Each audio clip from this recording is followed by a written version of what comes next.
Welcome for today's Age of Sigmar game. Today, I will be leading my lovely Seraphon, my sweet lizard boys, against the trolley legions of Biofoot. Should be a really good time. I also am debuting for the first time my Avatar of Sotek. So I've got a Regiment of Gyram, which is a custom unit, and I based mine on a giant snake monster. It's great. I'm gonna take a quick second here to just change some of these stats to make them actually fit what it does.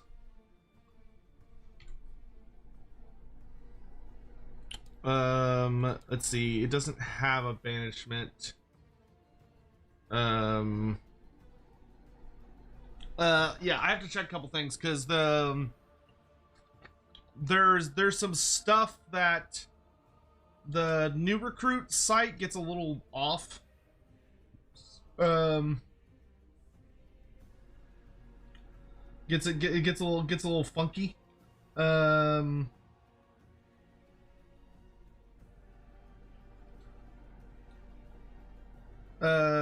So what we're gonna do, yeah, because like one of the issues that it has is if you have a Gyronite Gargant and then you take the armor stuff, it's supposed to take you to a 3 save, but it caps out at a 4 for some reason. So that's a mistake. So you have a 3 save. It doesn't have a ward save. It doesn't have a banishment. I'll just put NA there. That's fine. I can actually fill out this info here. We're gonna be joining Biofoot in just a moment in the chat, but if anyone has any questions or whatever, feel free to let me know. Or just, you know, also hello, good to see you all. So we can do, what did I call this one? Thrashing coils. And we can get rid of this section. It does not have any of that. And it has crit extra hit. And it's 4 attacks, hitting on 3s, wounding on 2s, -3 rend, and it's 3 damage. And then I'm gonna copy all this text and post it below. And I can change this one to say,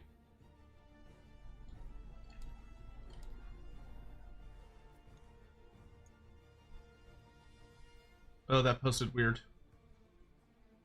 Oh, gee. Oh, no. Yeah, I posted it in the wrong spot. Yeah,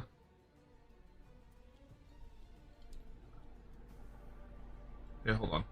I'm gonna... what did I do? Okay.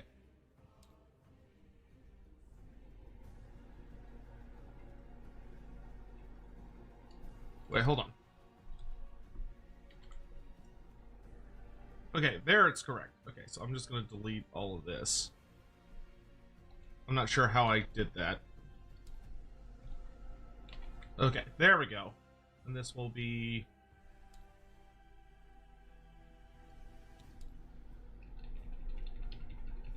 the God Venom Fangs.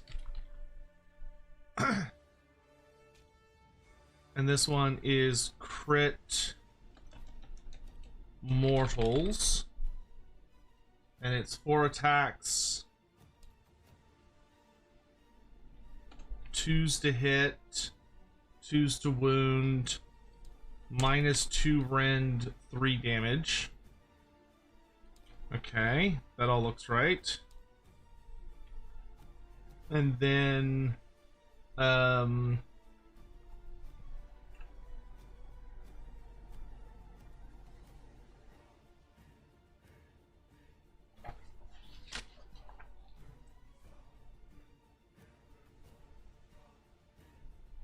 right, that's why. I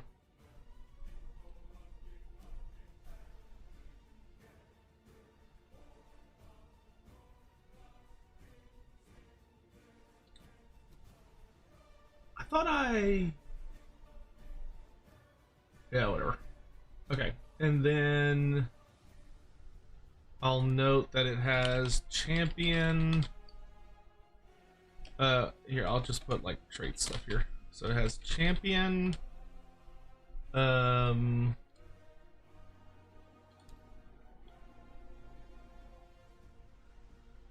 Then all fingers and thumbs, cycle stone, amulets, and spell breakers.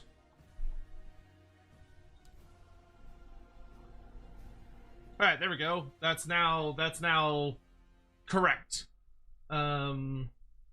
Which what? All fingers and thumbs is. So cycle star and amulet is it ignores the first point of damage each phase, and then all fingers and thumbs is. Oh, that's earlier.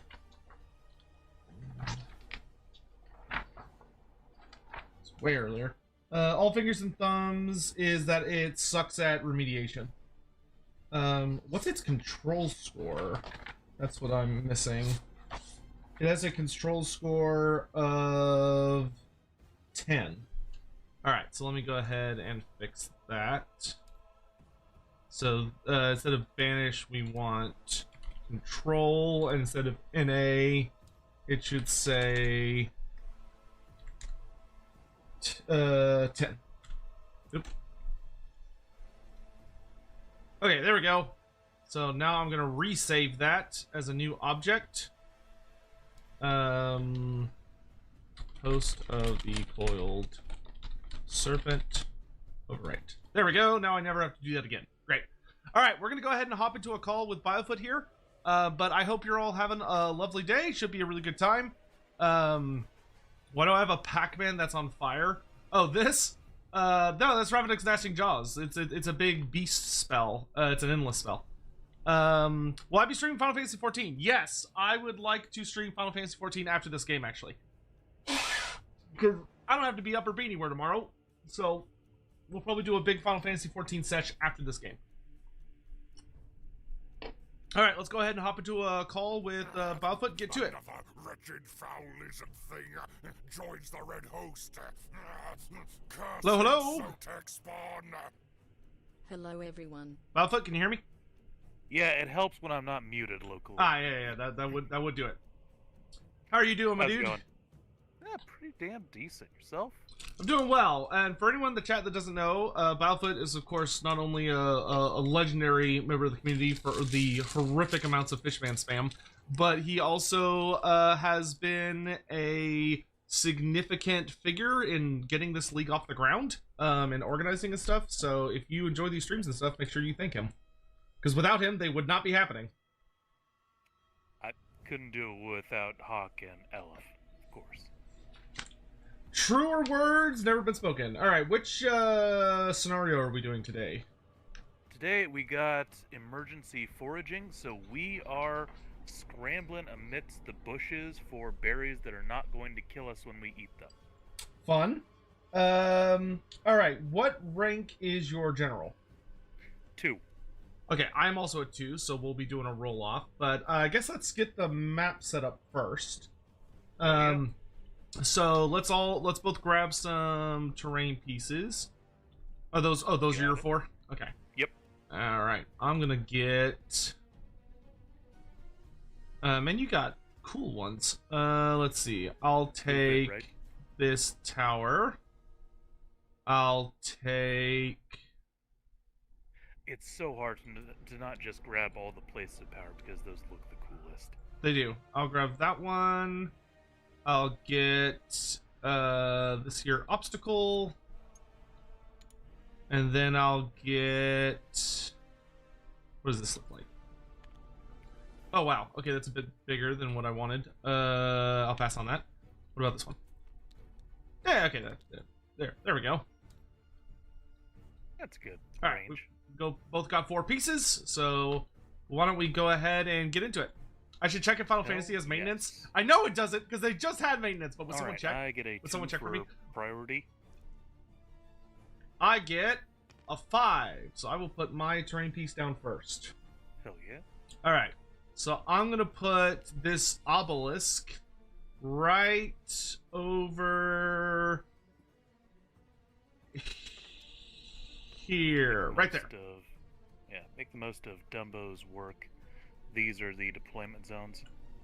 Excellent. Would you send me the Steam Workshop link for this after this game? Happily. Alright.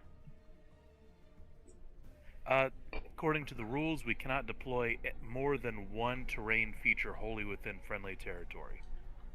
Okay, then... Actually, I'm sorry, that's just within friendly territory. Not even wholly within. Cool, so I'll let that be my 1. Nope, I'm wrong again. It's that you cannot... Okay, so after we deploy terrain, then we have to go through, and before we even do contamination, we have to pick foraging spots. It's the foraging spot designation that cannot be more than Oh, one I see. Okay, friendly yeah. territory. Okay, So no, set up players as take many as you like. turns. Okay, there are 5 spots, no more than 1 within your friendly territory. At the end, end of the third battle round onwards, if you control all 5, you get a major victory. If both players have controlled all 5, you get a draw. Interesting. Okay. Yeah, it's an odd one. Oh, that's cool that it's not you have to be controlling all 5. It's if you have controlled all 5. 100%. That's really interesting. Okay, I like that. I fuck with that. Let's go. All right, so you got a Dragon Fate Dais. Cool. All right, I'm gonna do this menacing-looking tower here, and I'm gonna put it right smack in the middle. I'm real confident that came out of Warcry. It did indeed. Alright, slap this tower. Who we find? We're down. finding Vilefoot, the Yeah, legend I'll tell you himself. what, let's have this be the one that's in my territory. Cool. Yeah, more than 9 inches away, good to go. All right, I'm gonna put this obstacle, over here. Good to go. Okay. Yeah, the let's do Fishman some himself. Obscuring. And we'll put it down here. That's too Okay. close, good sir. It is. What are far you too trying to close. cheat? Are you trying to cheat? Yes. What, have you seen Yes, my I win am. record? Need all the advantage I can get in this game. How's the league been for you so far? I think I have won exactly 1 match because the Skaven player that I was up against moved just out of formation along my Boingrot bounders to get in behind and destroy that piece of terrain in week 2. Oh, that's hilarious. Okay, but now we've got this 9 inches away, so that is my ridiculously large piece of terrain deployed. I'm gonna stick another piece in my terrain. It just won't be a foraging piece. So, Yeah, more than fair enough. but it actually no. You know what? No, I'm gonna put it Ooh, with no man. here.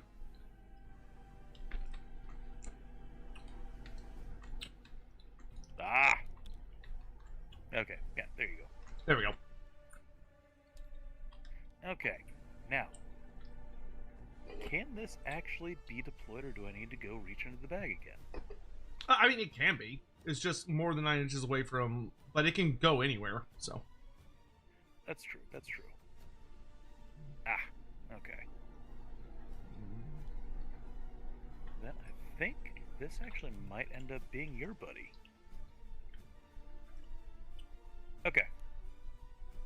Bobfoot's really quiet. That is Um, 6, 7, and 8. Okay, so before we do contamination, starting with the player who decided territories, so you get to decide, are you the northern or the southern territory? I'm gonna do the blue is mine because I'm lazy. Yeah, horn, fair enough. Alright, then you get to pick the first forage spot. Okay. So okay, I can pick one in my terrain, and it's just you have to control it. All right. So I'm gonna pick this big old tower. So I'll put a little what symbol? I'm gonna put it Slanesh. We'll use Slanesh symbols for foraging. Why not? They're Slanesh. They're hallucinogenic berries. That's why they're so valuable. That tracks really, really well. And yeah, goblins would be very interested in that. I'm gonna do the same. And put this Slanesh symbol right in that fire. Okay. I'm gonna do the second one. On this little thingamajigger here. Dope as hell. Okay. My last pick, I'm gonna say this dais. Okay, and my last pick, I'm gonna say this little pile of rubble. Hell yeah.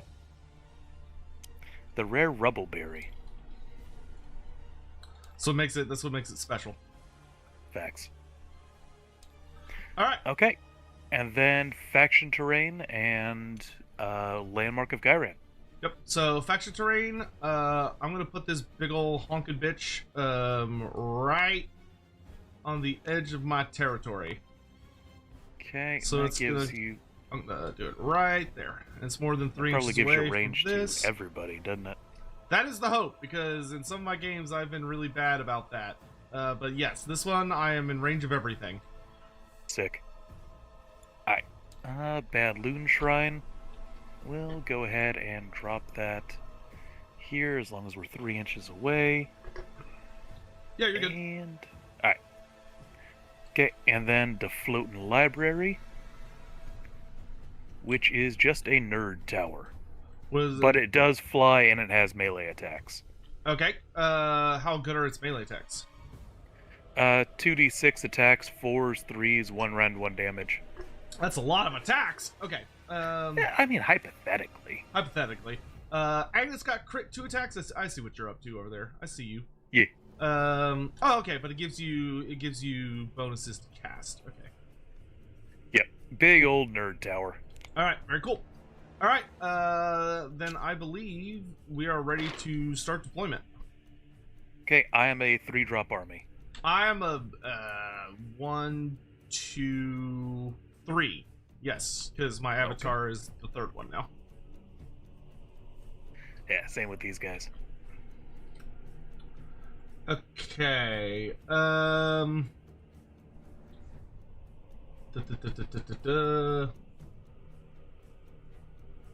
Okay. So, I guess I'll go first. I'm gonna start with. Let's start with my. How many points is your army again? 1,770. Okay. My army is exactly 2K, like on the dot. So, I have to put some boys into what's it called? Stalled reinforcements. Yeah, Do you have anybody that is 150 points? Yes, I do.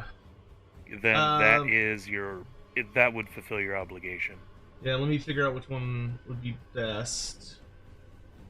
Okay, so what we're gonna do is we're gonna put the cohort of the Jade Serpent into reinforcement.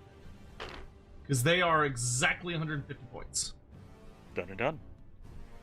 Everyone else is going on the battlefield. Hell yeah. Alright, so we're gonna do our second one first. So I'm gonna start with Iztek, Bear of the Serpent's Eye. And he's gonna be within 3 inches of the Realm Shaper engine. I think we'll have him back here. Tell me about your bombards. You got cannons, right? Yeah. So these are what I'm calling Squig hackers, Oh, which those are so basically, yeah. Basically, I designed them with the idea of the Gobber Squig. Yeah, the Squig Gobber. Gobbers? Yep. Anyway, 24-inch reach, which is not detailed here, and it should be. But 4 attacks each, and they do have the champion keyword, so one of them has 5. 2's to hit, 2's to wound, 3 rend, d6 damage. Holy moly, that's spooky. Okay. Crit 2 hits. Okay, and then they have take cover. This unit cannot charge, but all shooting attacks against them can only hit on 6s. Okay. Yep. Okay, so in that case, I think... Okay, but they can't snipe. Alright, that's the important bit. Alright, so we're gonna put... Iztech. We're gonna put him within 3 inches of this sucker. Okay, so he's within 3 inches, so he's gonna go right there. That way he can kind of see the battlefield, but he's close to the Realm Shaper engine. And then the Venom Spitter, which is my spawn of Chotek. Where do I want to put this bitch? He's gonna start.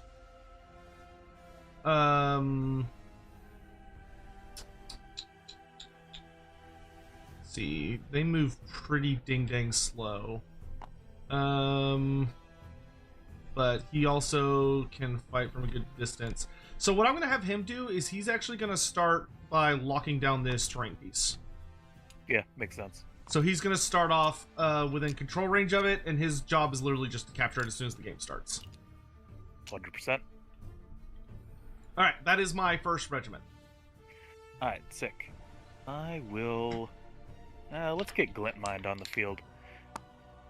Grumbling Glintmind is an AoA troll priest. He is a warrior priest and heavy on the priest, low on the warrior. Or disadvantage against the fishman? In spite of the fact that he gets advantage, 'cause we weren't D6 points lazy and of grew- regeneration And grew every lights. hero phase, way too squishy in combat. Yeah, that's what I noticed was an issue I was having with Krokgar, was that he had really good regen, but he would just die instantly. So Yeah. that's why I had to kind of shift him up a bit, because I was like, this is no bueno. 100%. And then these are big old Trogoths. Yep. If you hover over them long enough, all the details pop up, but they are Trogs. These Oh are on boy. the path of the Those Foresters. got all sorts of nasty abilities. Okay, cool. Cool. Cool.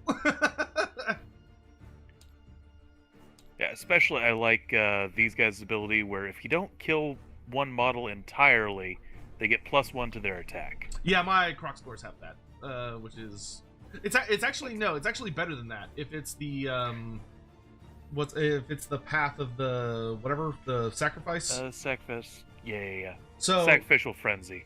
Yeah, so Sacrificial Frenzy is better than you think it is, because the big thing about it is, so long as you haven't resurrected a unit, if they're missing any health, including missing any models, they get the bonus.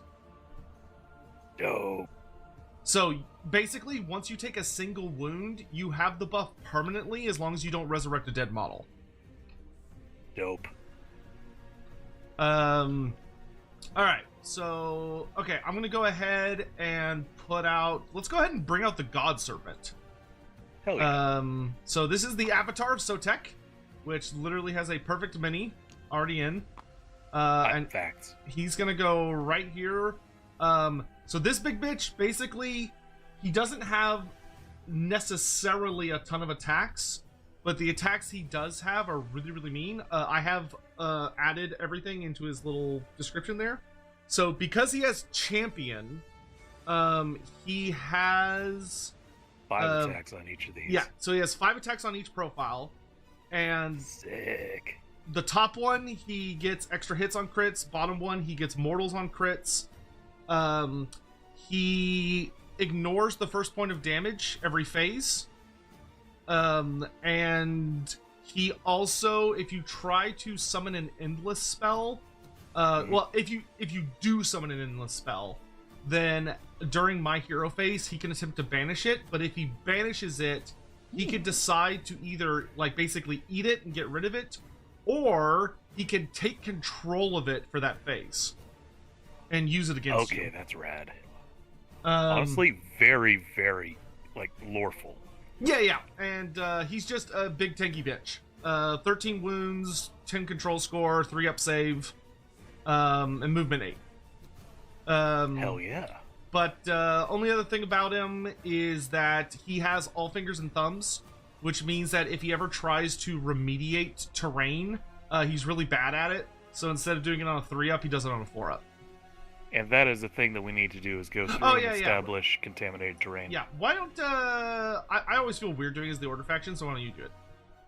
Alright, more than fair enough. Do you want me to roll? Yes, though we both have to pick one, first. Outside of our territory. Yes. So I'm gonna pick, I'm gonna pick this little swamp here. Alright. And very, very true to its name. It does swallow that token. I'm gonna pick... Yeah, that patch of forest over there. Ooh. And a useful thing that Aleph put me onto. If you put these counters out, it helps with... Yeah. Oh, Battle Shock. I remember when you were a mechanic. Oh, yeah. Alright. And so then you I'll can make roll for the rest of them. Okay, so starting with that obelisk there. Yes. Okay, so I got it. That'll be number 3. Sick. Okay, this. Yes. Number 4. Okay, that Warcry Tower. No. Pile of rubble. Yes. Okay, my side of the field is just all nurgled out to hell. Okay, that's number 5. Okay, Dias. Yes. Number 6. Keep going. We got one. Just the big tower. All right, big tower. Yeah. Oh, this is the first game I've ever had where there's 7. So what we'll do in that case is I'm just gonna have it as a 7, and then when you're randomizing, you just basically say like I'm doing this one to this one.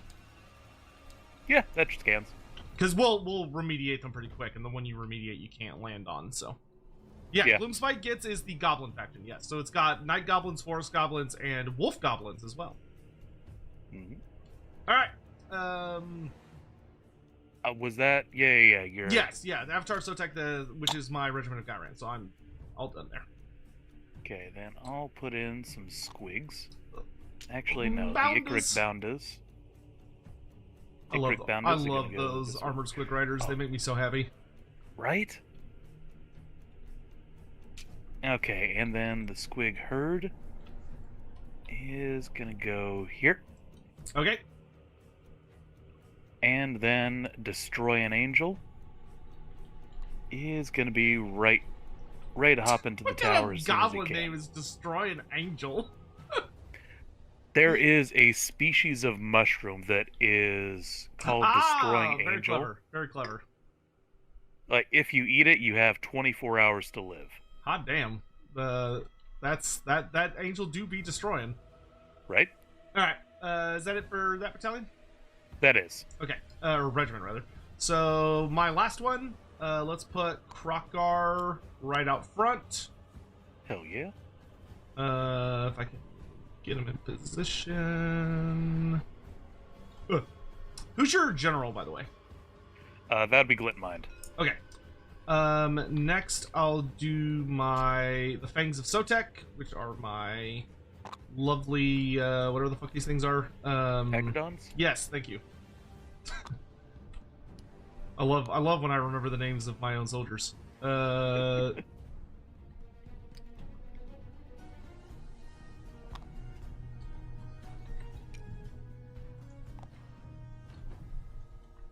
God, this poor thing's ears having drums right up next to him. Yeah, they're probably mostly deaf anyway. No, there is that. Well, certainly after a point. Or I don't know, maybe he's just really into sick beats. Who are we to judge? Fair.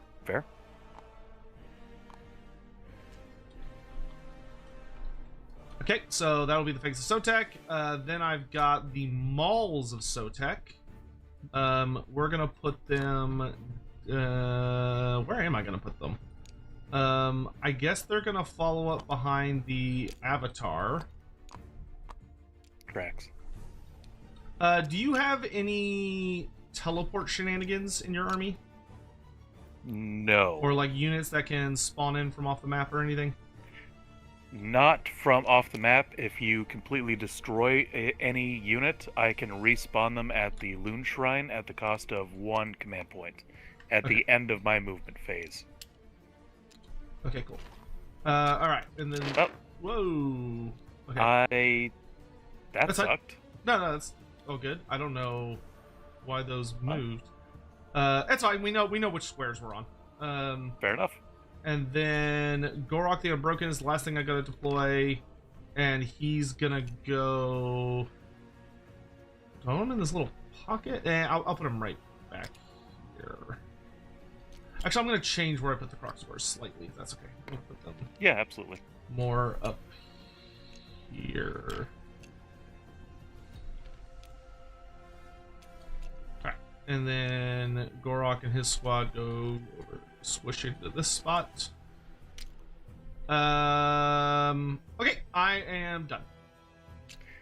Big fan of this little guy. Oh yeah, the Venonite Swarm, it likes to kill itself more than anything else, but you know, when it goes off, it actually hits really hard. Yeah, nice. Okay, the Squig hackers will go right in the middle of the deployment, and that is my deployment finished. Okay, so a couple things I need to do before the game starts. The Fangs of Sotek, because they are on the path of the words. What path is that? They're on the path of the attacker.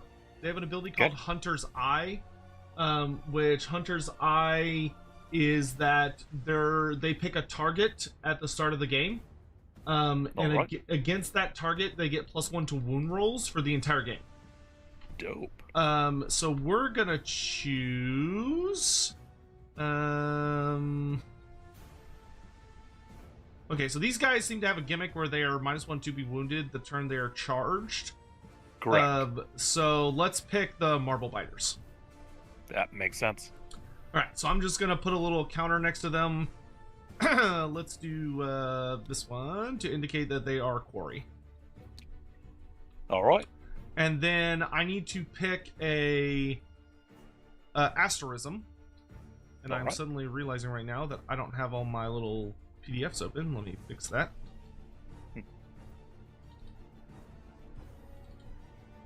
When we get through this, remind me to set the Bad Moon phase. Yeah. Why don't you go ahead and do that while I'm looking up my thing? Alright. We're in the cycle of the Bad Moon that gives Trogs, they ignore 1 point of rend. Okay, cool. That is very spooky. Okay, so I'm gonna do... I'm gonna do... I'm gonna do Sotek the Deliverer. So that gives +2 inches of movement to my entire army. Sick. If at the the trick though is if at the start of the 3rd battle round, if I have killed your general or he is in combat, then I get to grab an additional asterism. All right. If he is not dead and he is not in combat at the start of battle round 3, then I don't. Okay. Do you have any teleport shenaniganery? No. Okay.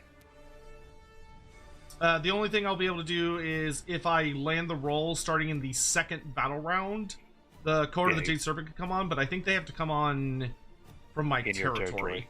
And they're very slow, so I will be shocked if they ever get anywhere interesting. I think show up over here. That'd be interesting. Yeah, I mean, they could help defend that, if nothing else. Alright, is there anything else you need to do pre-game start? Oh, there's probably like 10 other things I need to do, but I cannot remember a single one of them. Okay, why don't we real quick, what do you have any like unique special gimmicks that I need to know about? Oh, this is special Evil gimmick. Apotheosis hero, right?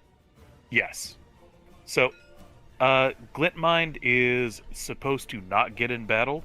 If he does get in battle, during the combat phase, he can roll a die. On a 3-up, he can retreat without taking damage. Oh, that's cool. Yeah, especially compared to what you're trying to do. Yeah, so what is it that he does, then? He's just Priest 1, and honestly, thinking of him as a Sigmarite Warrior Priest really gets you in the right headspace. Okay, so he's just... That's interesting. Okay, so he's just kind of like a big priest, then. Yeah. Alrighty. He is a better-than-average combat priest. Very cool. Okay, then. Are you ready to begin? I do believe so. Who would you like to go first? I will go first, because I want to be really aggressive. Well, do I want... Yeah, I think I want to go first. Because you got those cannons. So, yes, I would like to go first. I don't want to get shot. Alright. Is there anything you need to do at the start of the game or before Battle Round or any of that other stuff? I don't believe so. Let me check, and I think it's on my hero phase that I get to garrison in my Landmark of Gyran, but I'm going to double check that while you do your spell casting and all. Okay, yeah. I'm intending to stream Final Fantasy XIV after this, castrated. Yeah, your hero phase. Castrated. Fuck. Okay, so let's begin. My hero phase. Normally, Krokar would heal. He heals every hero phase. Just, he heals D3 wounds. But he's not wounded, so nothing happens there. I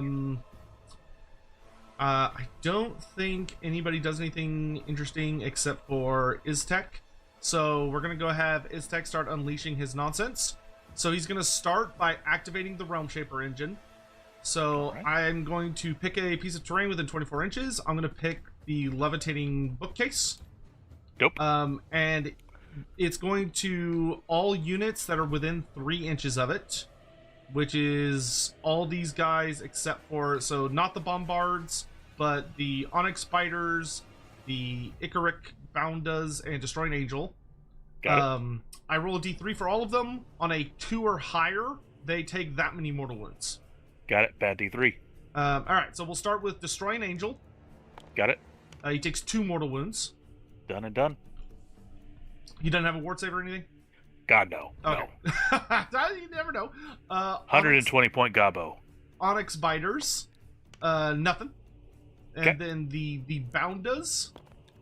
3 mortal wounds. Ooh, okay, that is a dude and a half. And then the Levitating Bookcase itself will take D3 mortals, but it will take mortals even if I roll a 1. Gotcha. So it takes 2 mortal wounds. Okay, it does have a ward of 5, and that is an ugly die. Yeah, get those basic normie ass dice out of here. Right? Yeah, mad shout out to whoever did the programming on this. Okay, block 1, take 1. Okay. That reminds me, I need to reach out to some of the guys that have made these maps and see if they could... The 40k one has like these really cool integrations with New Recruit, where you could just take a program file from New Recruit and you paste it into the map and it spawns your army. Like assigns all of their stuff to them. So you don't have to like manually type in all their nonsense, it just auto comes over from the page. And I need to like either hire that guy to make an AoS version or something. Hire that guy, I say, as if I have money to do anything like that right now. But yeah, because I was showing Johan the Butcher how to play AoS, and he just kept bitching about the lack of quality of life features. And I was like, oh, sorry, I can't just hand everything to you on a silver platter. You have to think for like 2 seconds. But he is right. Yeah, I have to go gather my own digital models like a peasant. I have to manually keep track of how many wounds they have. Oh, yeah. Okay, so spells. Yes. So I do have the special rule on the Path of the Sorcerer. I have Focus, Sorcery, and Overspilling Power. So at the end of my turn, I can cast another spell. Nope. But it's only at the end of my turn.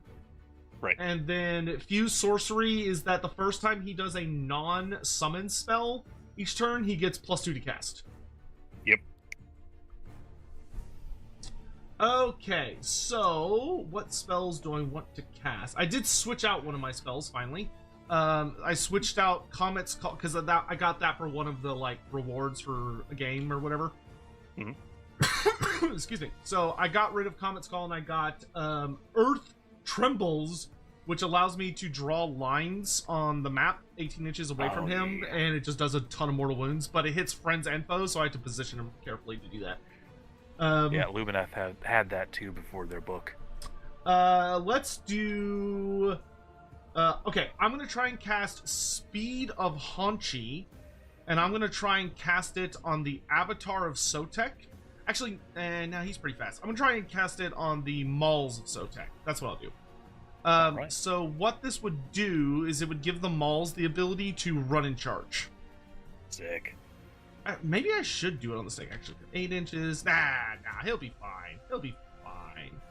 Okay, so Mauls of Sotek, we're going to try and cast it. I'm going to get a +2 on this cast. Sick. I get a 7, which is enough for the spell to go off. Alright, how many spells do you have total? I have one more spell. Right, run and charge. I think I'm happy for you to have that. Okay, so I will put run and charge next to them. Alright, and then the next spell I'm going to try and cast is... let's try and cast... Which one of those do I want? Let's go for...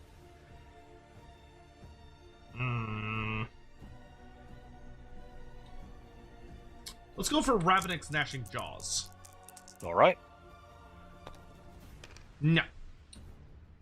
Alright, that is it for my magic phase. So that's it for my hero phase. Alright, I'm gonna spend a command point, roll a die, and this is Glint Mind Chanting. Okay, gets 3 ritual points out of that. Okie dokie. I have my spell cards over here-ish. Okay, cool. If you ever want to I review should them, but make those. You're so much more prepared than me. Yeah, this is dead useful. Because otherwise I would be forgetting Copy shit just left and one right. of those so I can make enter stuff later. All right, so that will take us to the movement phase. So, oh wait, I have to do the Nurgle terrain roll. Okay, so yeah. I'm gonna do as they're labeled 1, 2, 3, 4, 5, 6. Or actually, I'm gonna switch out. Well, I don't think I'm allowed to do that. So this is just how we've set it up. So I'm just gonna roll it as it is. All right. A 2, the forest. So nothing happens because nobody's near it. All right. So it goes, wachoo, and then that's it. All right. All right. Then movement phase. So everybody has +2 movement. Sick. I'm gonna start with Big Daddy because he's kind of in the way of everything. So he has up to a 12-inch move. This is obscuring terrain, so it's not going to cause me any big problems moving over it. So he's just going to move 12 inches straight forward. Okay. You might be within 3. I'm going to move 12 inches vaguely forward, is what I meant to say. More than fair. The Agrodons, because they're on the path of the attacker, they do get run and charge just base. Sick. Because they're at tier 2 on it. I should check what Krokgar is, by the way. So Krokgar has Well of Strength, which is once per game in the combat phase. He can heal d6 wounds. And he also has Martial Expertise, which is +1 to hit on his attacks. But I don't believe that affects companion attacks, because I think it specifies when it does. Because I've seen that be specified.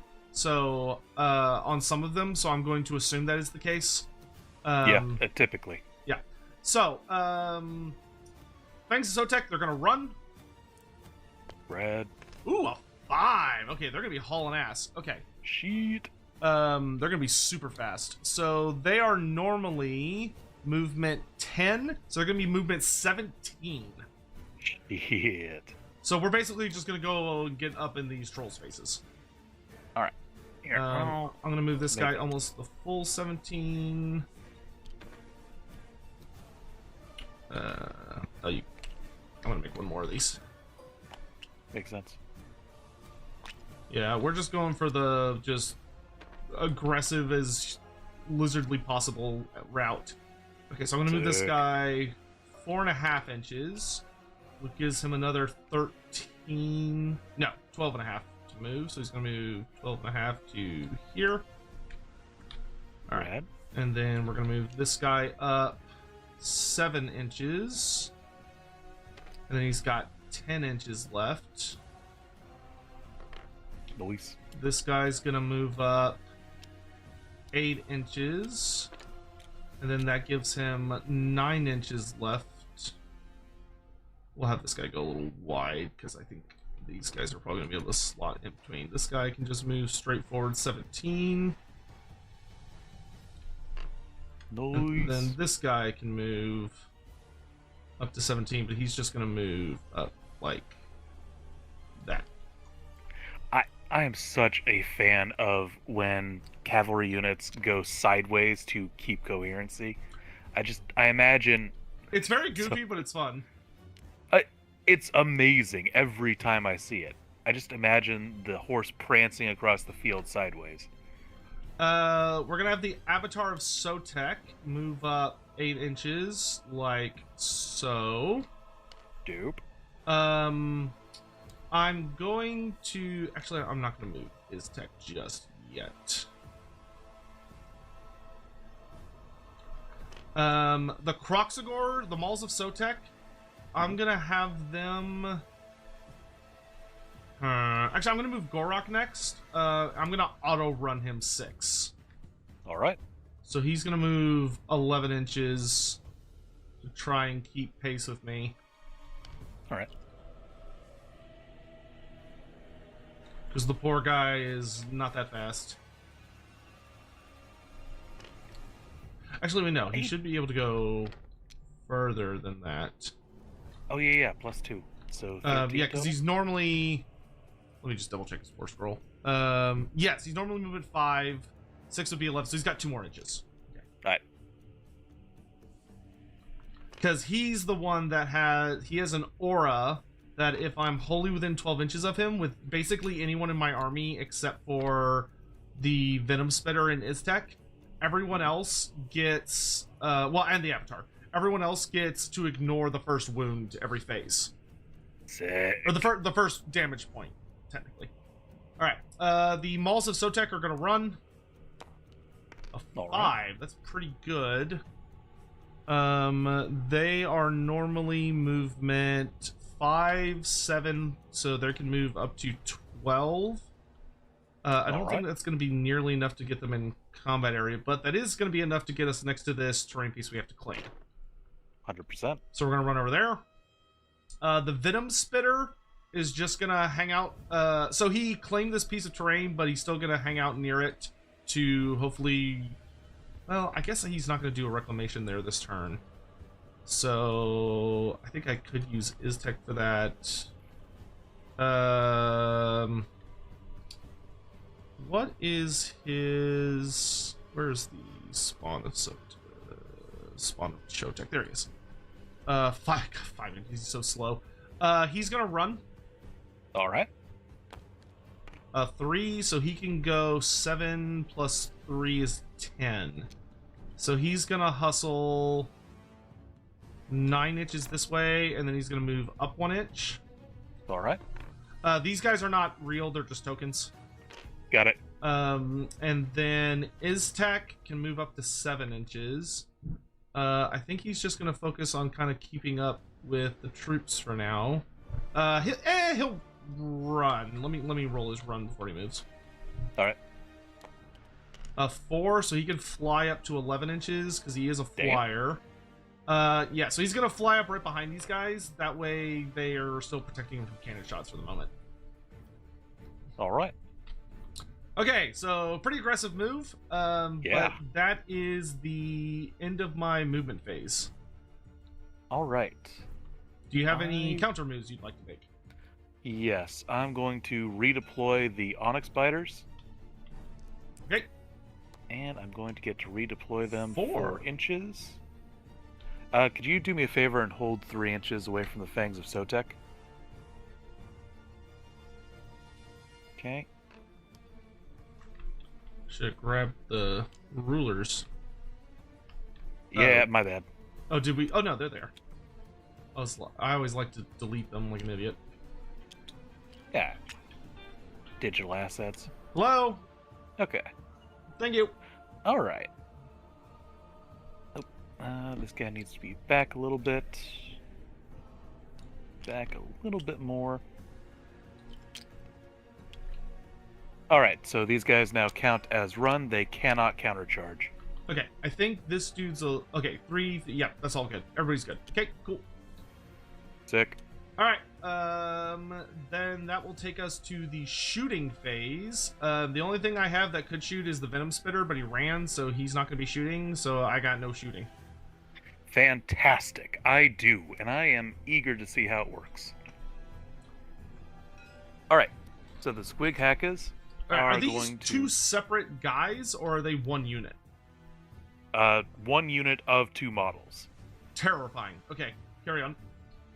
Okay, so that is 9 attacks coming your way to the nearest enemy, Yep. which is going to be the Fangs of Sotek. We are hitting on 3s, wounding on 2s. Okay, and that's with the -1 to hit? Yes. Okay.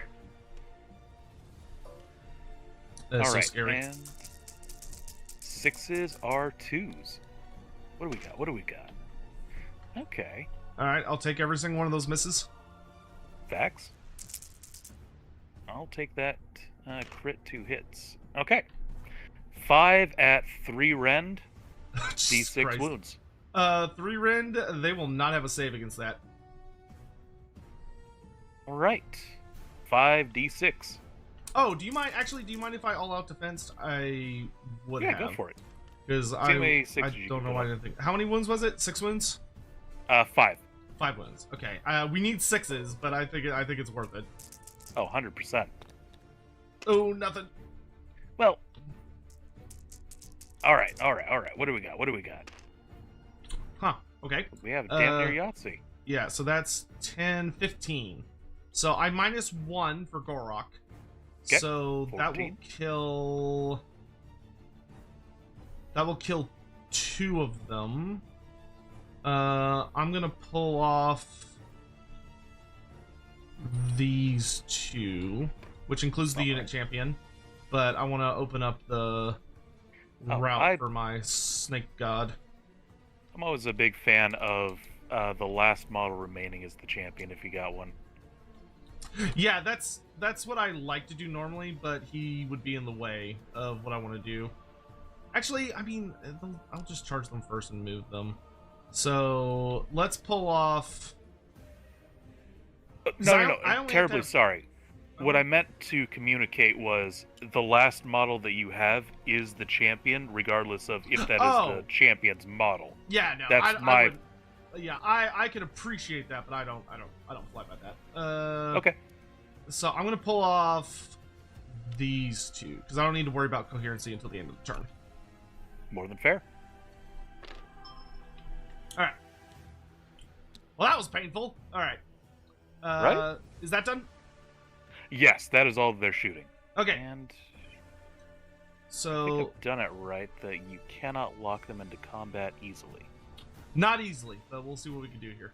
All right, so that's gonna take us to the charge phase. I'm gonna start with Krokgar. Hell yeah.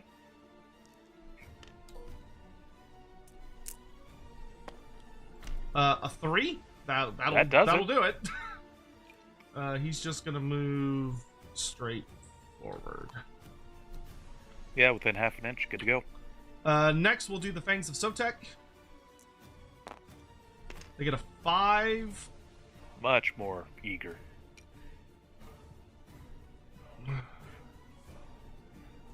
Let's put you right into that hole.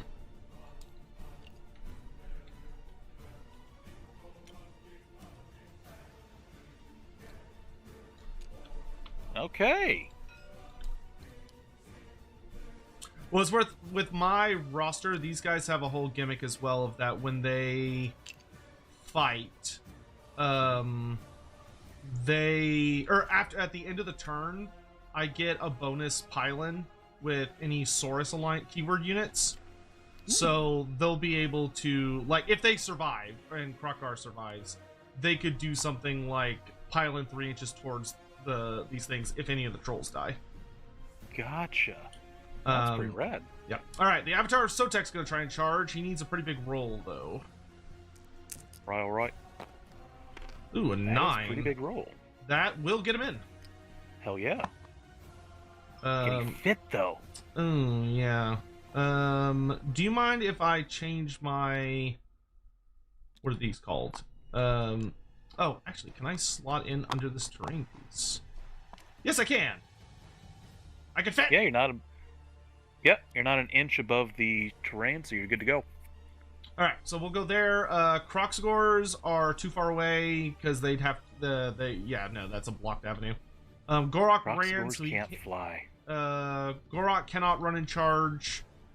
So that's it for the charge phase. All right. Do you have anything you need to do in the charge phase? With one command point, I am not going to be countercharging. Okay, the Marble Biters do have their Bramble Burst... Oh, wait, that's combat stuff. Yes. Oh, but you get Defensive Thicket, which is also combat stuff. Okay, never mind. So combat phase. Let's go ahead and do Defensive Thicket and the Bramble Bard, because those are abilities. Do you have any combat abilities at the start? Yes. So Krokar can roar. Right. Let's see. Oh, no, I am within 3 inches of the bounders. That is not what I wanted, but I cannot move any... further. So what I'm gonna do is I'm gonna roar at the... Let's see.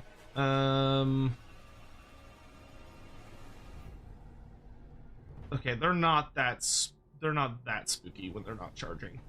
No. All right, so I'm gonna roar at the Onyx Biters. So I roll a d6, and on a 3 or higher, you cannot give them any command abilities this turn. Got it. All right, he does roar at them. So I will put this roar next to them. So yeah, so they just can't receive or use any kind of commands. All right. Just to heads up, trolls do not get champion. Okay, cool. I believe that is the only combat ability I have. Okay.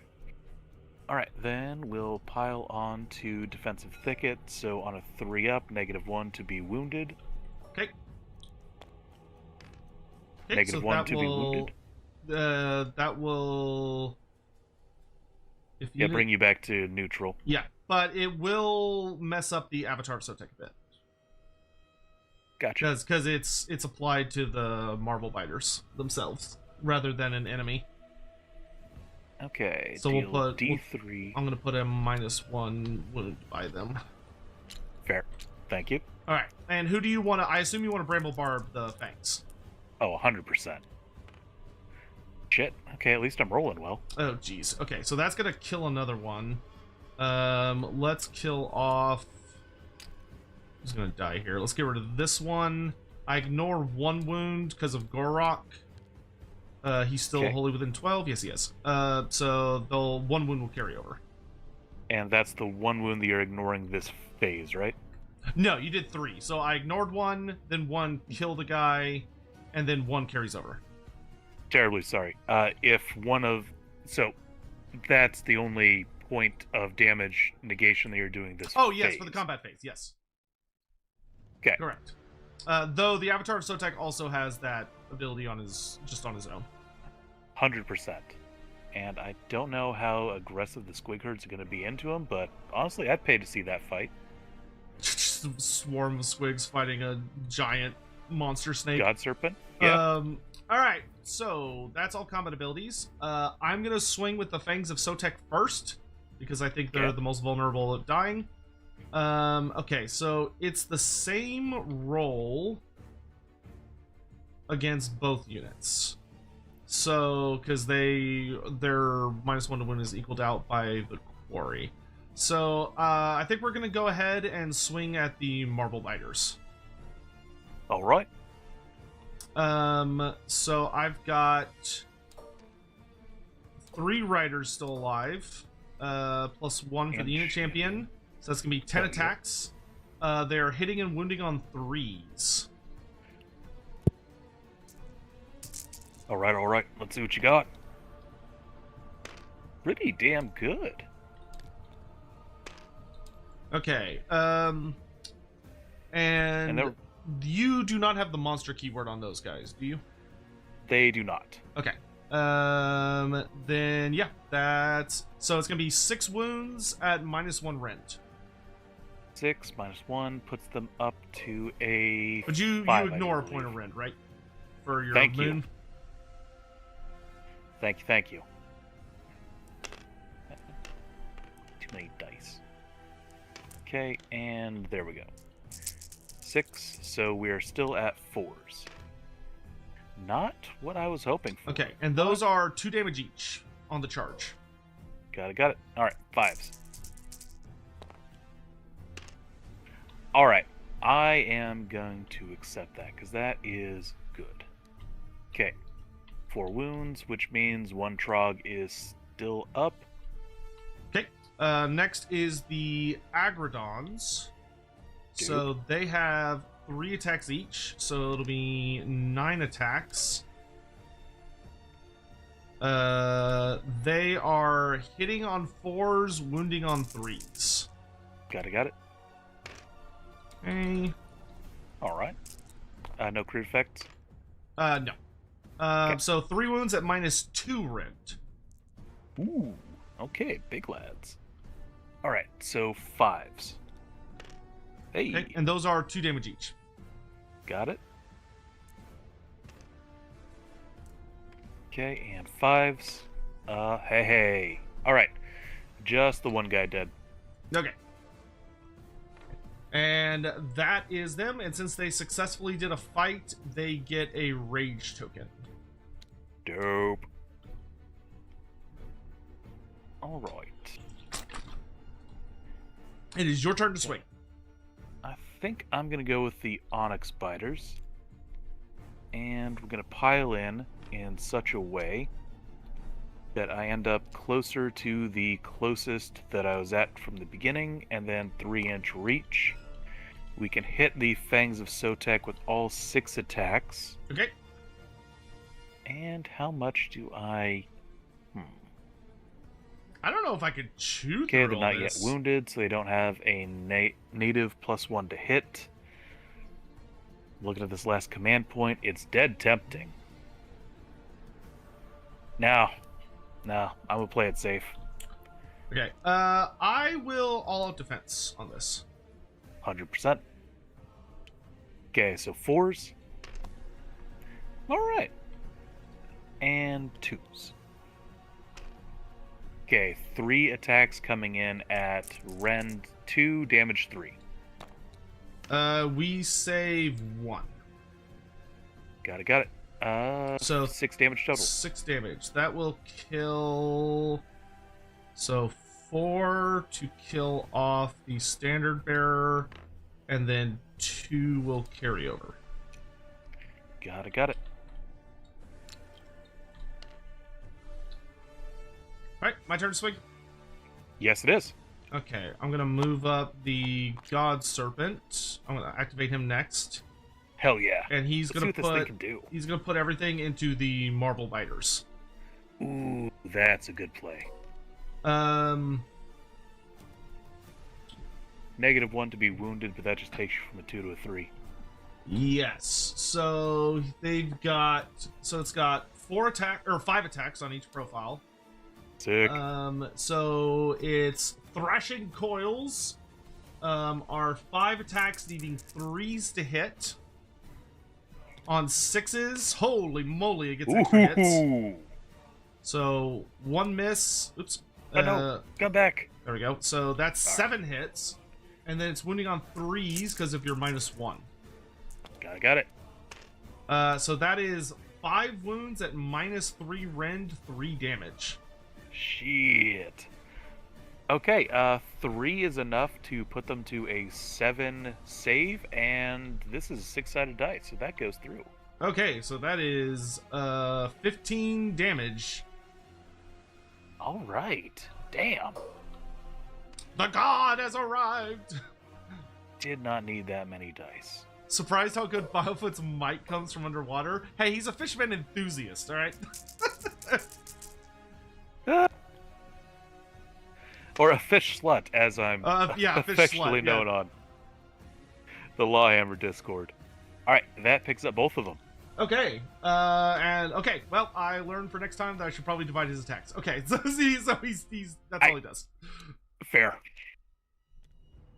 Okay, I'll take... There. Thank you. Alright, it's your turn to swing. So you got Alright. Squigs, I think I'm not in range of those anymore, so they're not in combat. So you've got Honestly, your Squig Herd and your Boundas. Alright. Let's go... Well, actually, this is kind of as good as it's going to get. This could get a little bit better. So let's go ahead and pile in. I don't have high hopes for the Boundas, but they showed up. They paid their admittance price. They were here. Okay, that's 6 of So them here's the that can Agrodon. get Don't worry, in I on can Krokgar. I can still pile them in before the end of the turn. Alright, so that is 6 times 3. As we all know, I'm not stalling for any kind of time. That is 19 attacks. Because of the champion. And they are hitting 4s on 4s. 1 rend, 1 damage. Okay. Crit effects. I don't think they have any crit effects. No, they have a +1 damage off the charge. Yeah. Okay. Ooh, Ooh. damn. Alright. 3. 3, 1, 1. Okay. His general command trait makes him immune to rend. Got it. So he's a 4. Okay, so he passes both, and then he ignores the first point of damage he takes in the face because of Gorok. Hell yeah. All right. Queens. Squigs. The Fangfill gobs first. Their mounts. Yep. These. Oh yeah, these should be the scarier ones. Oh, they just have 1 higher chance to wound. Okay. Yeah. 4s on 3s. Good. Ouch. Okay. Squigs. Yeah. Yeah, I mean, to be fair, getting your mouth around a T-Rex is a little hard. You know, honestly, valid. All right. I save 1, so I take my first point of damage. All right. Alrighty. It's Gorok's swing. Hell yeah. He's throwing everything into the Onyx Spiders. And Yeah, that tracks. honestly, at this point, I think I kind of just want to go all in. So he's going to all-out attack. Yeah. Which won't help his main attack, but it will help his companion attacks. Sick. So Scourge of Gyran. So we've got 6 attacks from his lance spear thingy. He's gonna be hitting on 2s. All right, hits with everything, and then he's wounding on 3s. All right. Ooh. Yeah. 3 wounds at -1 rend. Okay, -1 rend into these lads, and I'm ignoring that point of rend, so Right. we're at 4s. Ooh, nice. Okay. Because he charged, it's 3 damage. Sick. Okay, 5s. Takes all of them, though. And Okay. now, until they revive a model, they get +1 to hit. Yes, indeed. All right. Next is his Carnosaur attacks. Since there was a troll unit that took damage during the same turn, he gets frenzied by blood. So he's going to get 3 attacks with his massive jaws. These are hitting on 3s. Got it. All Shit. hit. Wounding on 2s. Oh, baby. Hell so yeah. those are 2 rend each. Okay. 5s. Oh, Lord. No. Those are 5 apiece. Okay. So that is 15 damage. All right. The 5-up ward. Okay. Yes. We So take 10 off. go through. 2 dead. Okay. And last is the clawed forelimbs. All right. So 5 attacks, needing 3s to hit. Okay. Oh, very Okay, good rolls okay. from the Carnosaur. All right. Right. 2s to wound. 4 yeah. wounds at -1 rent. Got it. Okay. So block 3, take 1, Oh, nice. 4 damage. and taking all 4 dice back. 5. 1, 3, still dead. All right. Hooray! Thank you. Okay, I am done. So you've just got your squigs left, and then that's the end of the fight phase. All right. Let's see how much piling in these squigs can do. Oh, a ton. So you want to move them Yeah. all like 2, and then you can do individual from there out? Or, Yeah. 2. Think so. Okay, you got another 0.8 to go with each of them. Okay. So If there. you're cool with it, I shall assist. Yeah. I deeply appreciate it. Thank you.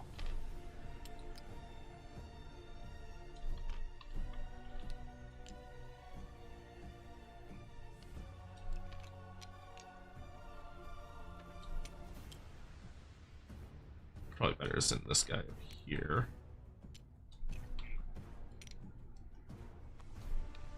All right.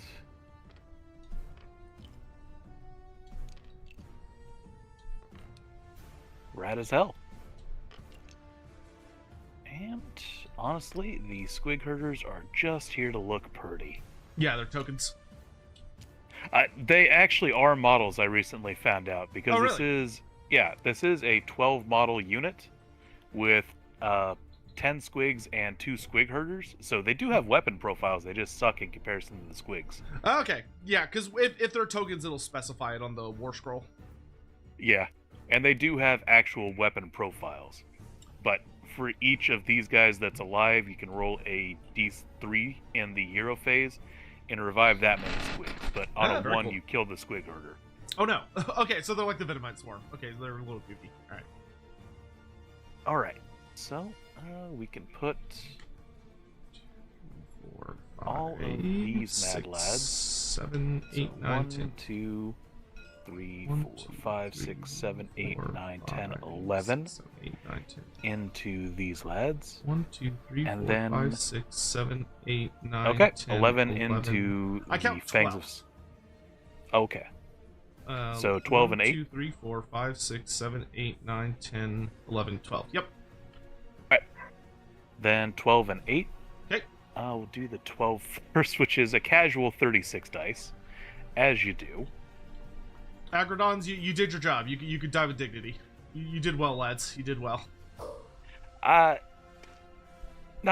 exactly trying to twist the knife. Actually, no, I'm taking that back. We are not spending command point because I need that command point to revive a half model of trolls. Okay. 4s. Like how much I had to think there. It was like, hold on a second. Buffering. We're crunching numbers here. Okay, no crit effects. Okay, on 3s. Alright, 17, 1-1. Oh lordy. Okay, 17. So that's gonna take me to a 5. Alright. Yeah, no, they're dead. Not without causing me a lot of troubles, though. Die with dignity, lads. Alright, and then attacks against the God Serpent. Yes. And specifically, I owe you 24 attacks for those remaining 8. 4s. And 3s. Alright. Let's see how many 1s you can roll. So that's 6 wounds. That takes my 3 up to a 4 up. Oh, shit. Why did I think he had a 2 up? Yeah, that would require a ridiculous amount. So he takes 3 wounds, but he negates 1 of them. So he takes 2 wounds. Hell yeah. Alright, everybody spot. I think that's combat. Yes, so for end of phase stuff, end of turn stuff, I get to activate Krokar's, or my faction's ability. So Krokar is gonna pile in 3 inches straight forward. Oh, did he do it? Ooh. And I am going to use his ability against the, well, I guess I don't need to, because they're gonna have to retreat out of combat, aren't they? So I'm gonna use his ability against the Ikarat Boundas. So right. I roll a d3. They take 2 mortal wounds. Got it. I can only use it on Saurus or Kruxgor keyworded units, so I can't use it on anybody else. Got it. But I get to cast a spell with Iztek. Nice. So Iztek is gonna cast a spell. He's gonna do. I'm gonna do the Earthquake spell. Hell yeah, you have a straight line. Yeah, and I will get. I have to double check. For Focus Sorcery, I do get the +2 bonus because it is a new phase. So that's going to go off on a 10. Shit. And he's going to try to just draw a line to your priest through all these units. Yeah, do I even get the opportunity to unbind since we're not in the hero phase? Yes, you always get the opportunity. As long as you have a viable target. Well, let's use these loaded dice and see if Destroy an Angel can do anything. Destroy an Angel can, in fact, do not. Alright, so I'm just going to draw a line through all those little boys there with, what is this spell called? Earth Trembles. So, yeah, just drawing a straight line to him, just like that. Yeah. So every unit it passes herd. through, so all 3 of these units, I roll a d6. Sorry, I roll a d3, and on a 2 or higher, they take that many mortal wounds. Got it. Alright, so you want to do Squig Herd, Hakkas, or Glitmine first? I'll just do them in order as they go far away. So, Squig Herd. Alright. 2 mortal wounds. Done and done. 2 Squigs. Okay, does their ability only... Oh, it's only combat attacks. Okay. Yep. The Squig Hakkas... Nothing. And then your character... 3 mortal wounds. Alright.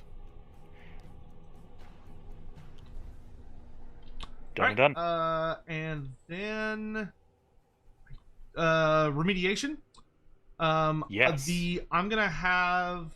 because I'm so desperate for him to get... Oh, did he move out of range? I think he did. Yeah, he did. Nah, that's touching the tail end. Oh, yeah, I guess, yeah. Okay, so he's gonna try and remediate that because it's literally the only goddamn way he gets any points. Nice! Hey! So, I'm gonna put a little... what symbol am I gonna use? I'll use a Desolation token, fuck it. So, that'll be my, like... We did it! So, that one is healed for me, so now when I do 1 through 6, that one will not be counted. So, I'll basically just do a d6 plus 1, essentially. Perfect. And I will make a note that Krokar got 2 points. And I'm gonna pick Glitmine to go into the big tower. Okay, on a 3, a... Nice. Alright. And just don't forget a note somewhere that he got 2 renown for that. Yes. Here, we'll use the Titanic Duel token. Okay. That is the end of the turn. I'm triple checking my brain to make sure I didn't miss anything. Nope. So you're up. Alright. Okay, my hero phase. Glintmind is going to heal D6. Well, actually, this is start of the phase shenaniganery.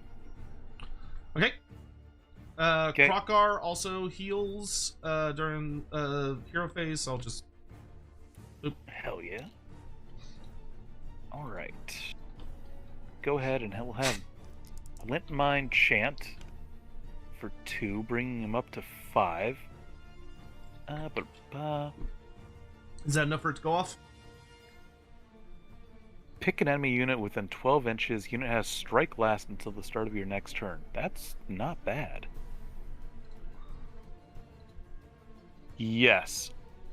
I am going to have choices. Let's have the Avatar of Sotek take strike last until my next hero phase. Ooh, nasty. Okay. Alright, and then Destroy an Angel hops in the library in my hero phase. And now effectively has a +3 to cast, and specifically before I roll, I should probably say what I'm trying to cast, or at least know that myself.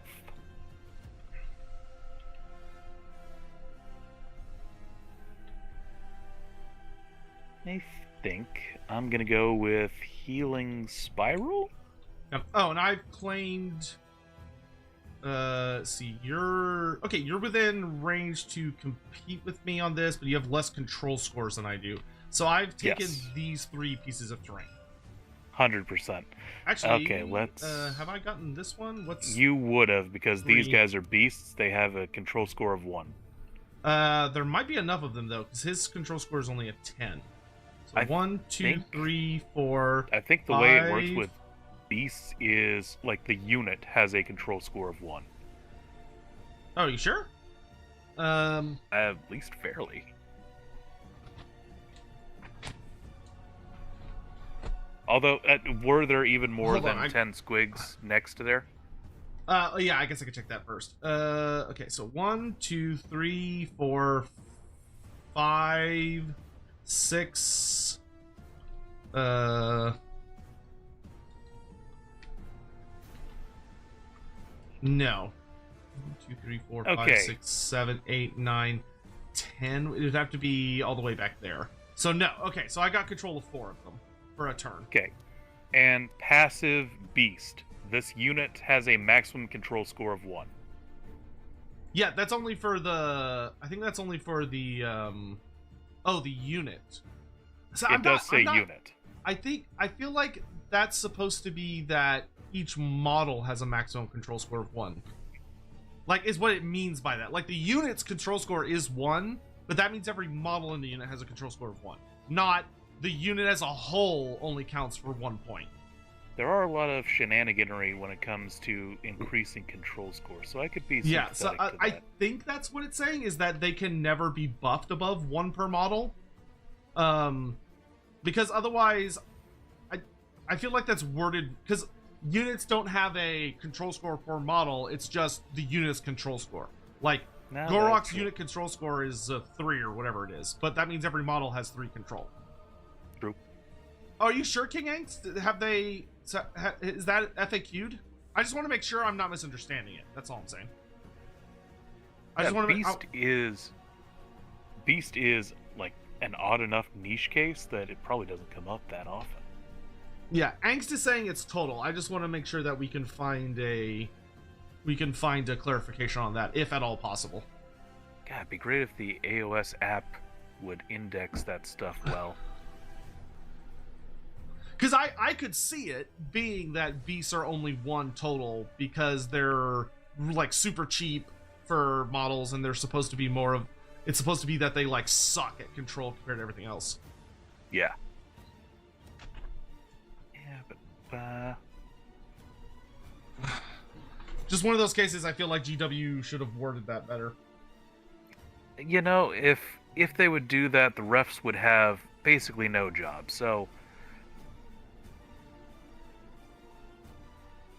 You take the good with the bad.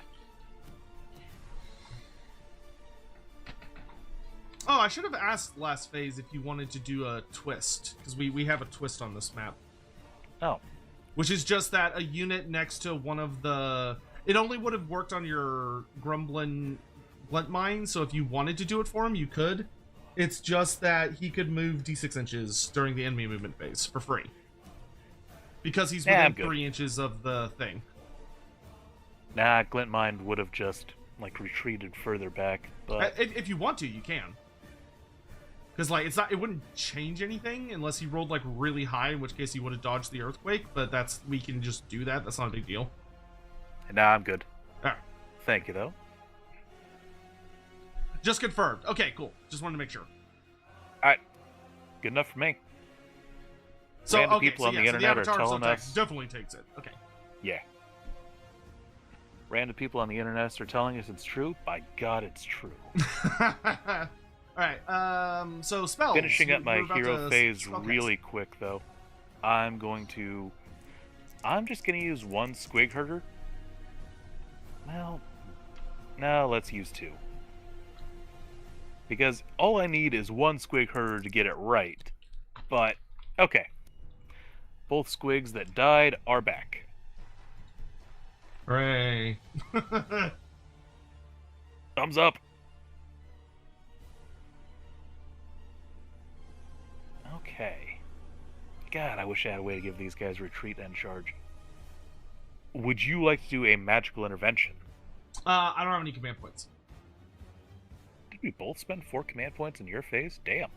Yeah, because no. I auto ran 6. Yeah. I all out defense against the shooting. Yes. I All out attack attacked. and all out defense in combat. Yes. Okay. Alright, audit complete. Let's hit it into some movement shenaniganery. Oh, God. Yeah, I'm not gonna be able to shoot with these guys anyway, so they are gonna retreat. So they will retreat 5 inches, and then take the D3 of mortal wound.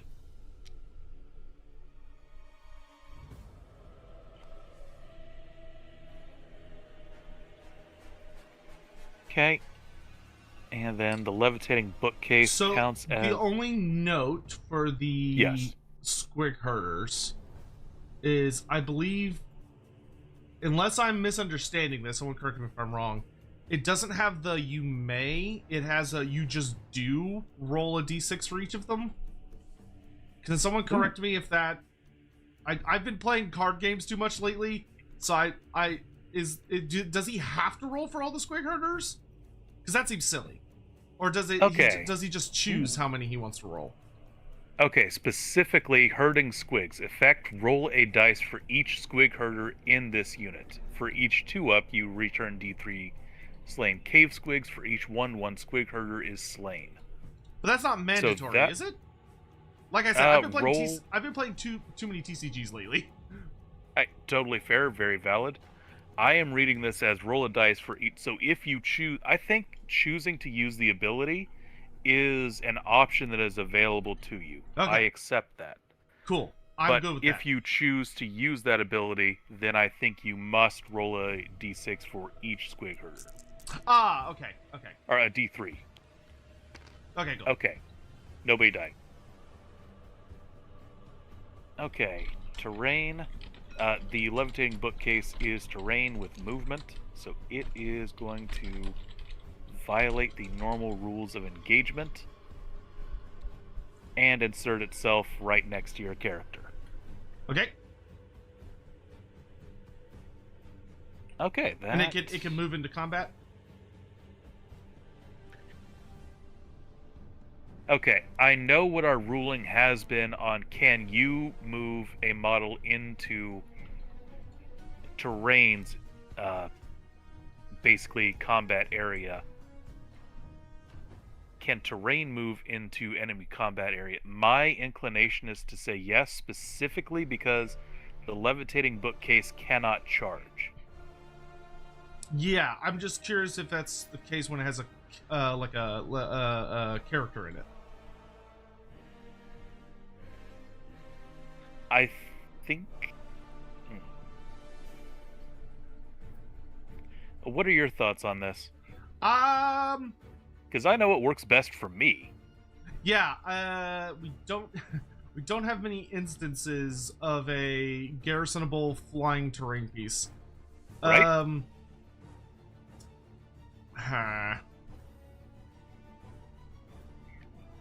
I would I would. Bleh. If you say the answer is no, then I am happy to oblige by that. I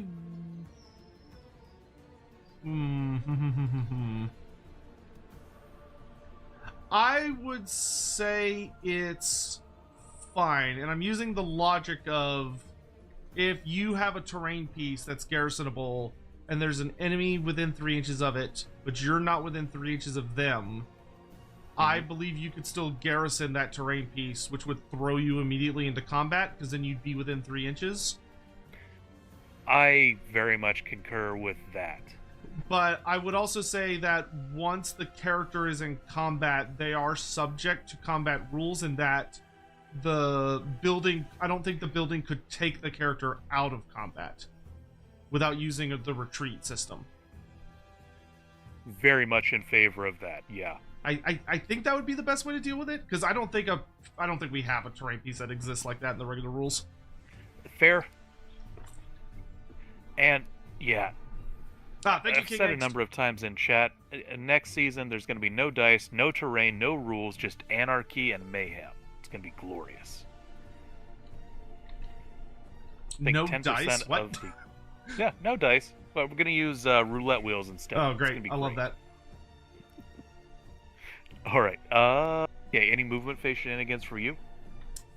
Yes. I'm going to use the gimmick for this, light-footed, so I could pick a friendly unit that is contesting a one of these terrain thingies that is not in combat.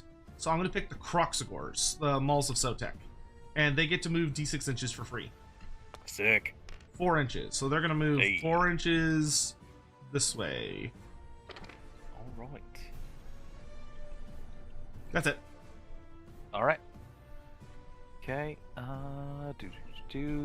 Squig Hack has moved. The library moved, so I am out of movement. End of movement. I'm gonna spend my last command point to revive 2 of. Ooh, I think I want 2 marble biters. Okay. Outside 3 inches of enemy units. Should be easy to do. Yeah.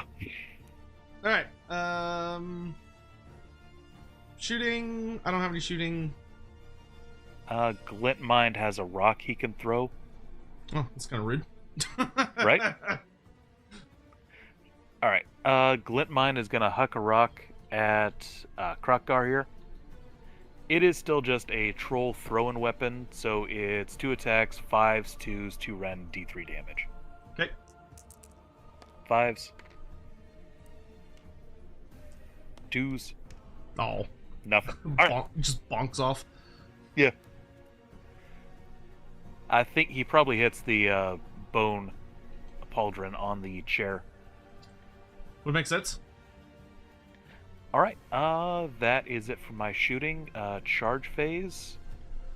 Charge phase complete. Cool beans. I cannot countercharge because I don't have any more command points. Got it. Okay. Start of combat phase. Combat phase abilities. Okay, I'm going to roar. You don't have like a weird command. Oh, you don't have any more command points. So there's no point in me roaring because you don't have any command points. True. And Alright. I'm just going to double check my big snake boy, but I don't think he's got anything of interest. Ooh, okay, this is an interesting question. Cyclestone Amulet and Gorok's ability, do those stack? Okay. They don't stack because A, they just wouldn't stack. B, he doesn't have the Saurus or Cruxcore keyword. Makes sense. Alright. Yeah, because it wouldn't be ignore the first. I guess you could have an argument about that, but I would say no. Especially if he's a monster. He would be ineligible for Saurus or Crocscore keywords as far as I know. Yes, he is, definitely. Okay. Yeah. We might be able to get like some stuff when our 4th ed book comes out, but obviously that's not out yet. Yeah. Alright, anyway, who do you want to swing with first? Oh, definitely the Squig Herd. I want to see if a bunch of squigs can take out a god beast. In my experience at using skinks to kill Chaos Lords, I can tell you, if you've got enough dice, anything can be done. Alright, let's see what these mad lads can do. Okay, there are 20 squigs. They get 3 attacks each. Okay. We're looking at 60 fucking dice. That is a shitload of dice. Right? Good God. Okay, we're going to cut this in half right now. And it's going to take it a little bit to think, Oof. That is way more 2s than I wanted. I'll take it. I mean... Right. Alright. And then 3s. Hey, okay. Okay. I'll accept that as the turnaround. 21. 1-1. That is more than enough to kill this big boy. 21 Right, wounds. That's gonna knock my 3 up to a 4 up. Okay.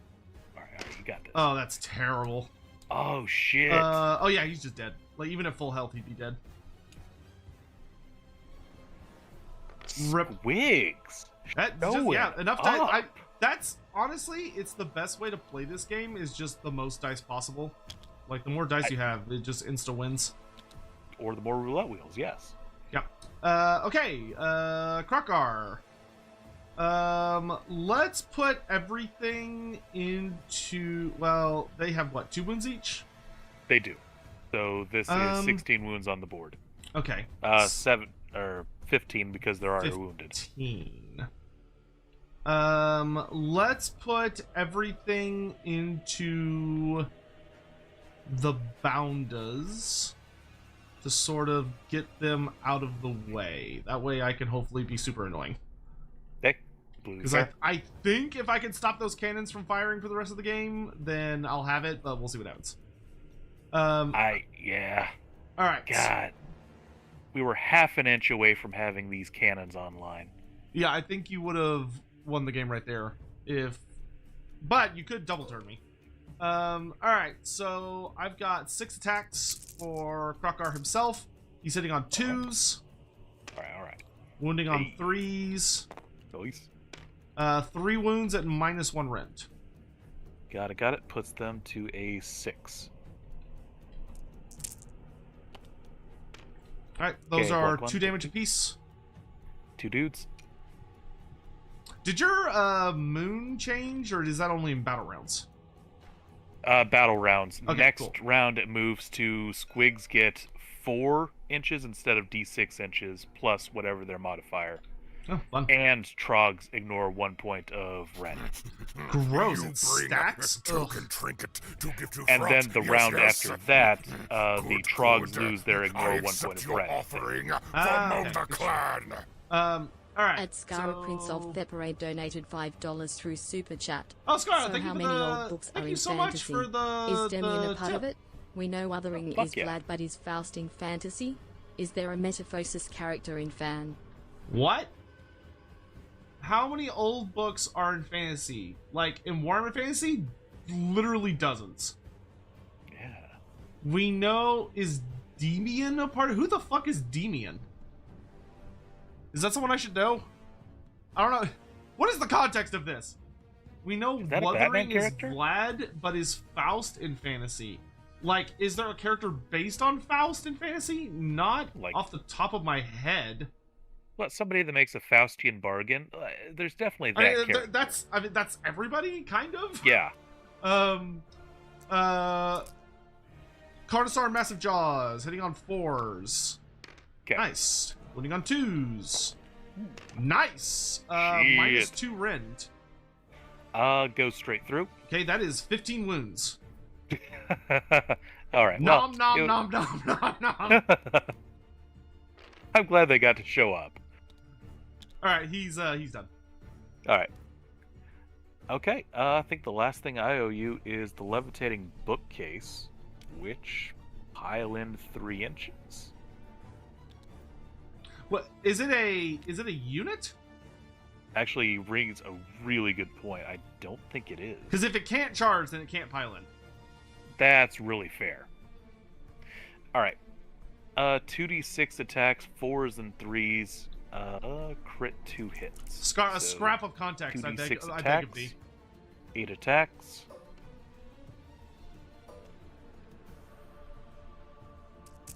Fours. Oh no! Hits. It can charge. It can totally charge. The levitate bookcase. Not according to the landmark of Gyrand construction stuff. Oh, does it have a specific? Let me look at that page. While I'm go ahead and keep going. I'm gonna look at that. Specifically, you're looking for page 71. Okie dokie. Okay, extra hits. Connie, if you're listening to this, we're not streaming in the Discord chat specifically because Sotek is streaming on YouTube. If you want to watch the match. Yeah, it could be fun. You can stream it from your perspective in the Discord if you want. Fair enough. Yeah. I lost on objective again. Shit. Alright, 5-1-1 into Krokgar. Oh, is it? It's because you picked the Metalith option. Okay. I see. So it loses all charge move abilities. I see. That makes sense. Okay. Sorry, how many? Well, actually, 5-1-1. 5-1-1. Okay, actually, this terrain feature cannot use non-command, non-charge move abilities. Is Pile In a tagged move ability?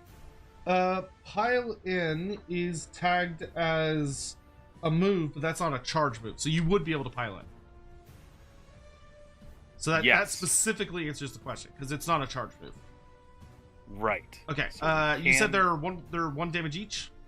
Yes. Okay, so I will take 2 damage total. Alright. There we go. That is as much as I can protect those cannons. Okay, don't forget to swing with your little guy, because he is technically in combat range. Thank you, I did forget about the nerd. Alright, nerd, what do you got? Let's see, am I able to spike him? I should probably check that. Okay. 3 attacks, 4s on 4s. Not a bad showing. 4s on 4s. Okay, 2 got through it. 1 rend, 2 damage from the moon sickle. I say 1, so that's another 2 damage. Not bad, nerd. And then his Squig has 2 attacks at 4s and 3s. Nothing. Alright. Huh, where's the rules for... I don't see the rules for garrison. What happens when units garrison terrain? Where'd they put those? God, I think that's in the core, or they might have just straight up gotten rid of it in this edition. Cover, impassable, obscuring, place of power, unstable, holy honor within terrain. Oh yeah, that's just not a thing anymore. Okay, so it would just be in the terrain piece's own rules if it does anything. Okay. All right. Cool. Is that everyone for the fight phase? I do believe so. Okay. I'm gonna do my activation thing. So Krokgar is gonna pile in 3 inches this way. And he's going to use it against the... Let's see. How many wounds does Destroying Angel have? Destroying Angel has 5. Okay. Let's... yeah, we'll go ahead and target him, I guess. Ensconced. Curator cannot move, and all attacks that would okay, so specifically attacks, not abilities. I agree it should go to a Destroying Angel. Okay. So he'll take 3 mortal wounds. Got it. Alright, now this will be a fun showing. Okay, actually that worked out better than I thought it would. I gave context. for Dimian. Dimian by Herman Hess. Oh, that's a whole name. Young boy raised in a middle-class home amidst what is described as a Skynwelt, meaning a world of illusion. Yeah, I only know who Faust is. I don't know the other guys. If you want to give like a TLDR, too long didn't read on like who those characters and what their gimmicks are, I could probably think of fantasy equivalents. All right, so end of turn stuff. I'm gonna try and remediate this place of power with my Crocsgors. Sick. They got it. Dope. I'm gonna try to remediate this obscuring terrain with the Marble Biters. Alright, they get it. And I'll increase their glory points on the fly. Oh, Garrison is in the rules under 1.5.1. 1.5. 1.5. There is no 1.5.1.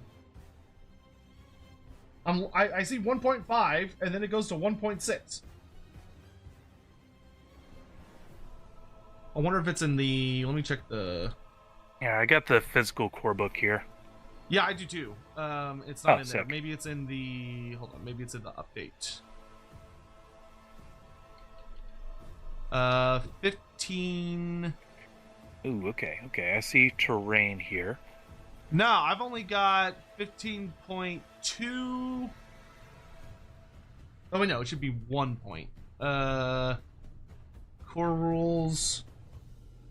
1 point. Yeah, no, I got nothing. Yeah.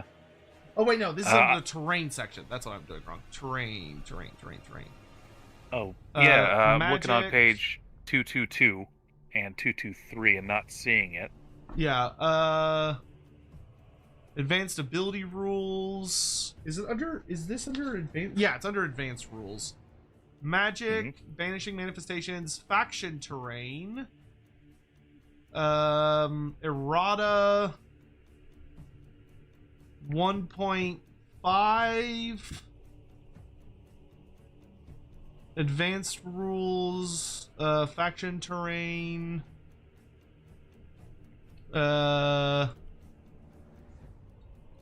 This has to be absolutely gripping for the audience, hearing us page through books. It's part of the game. That is fair.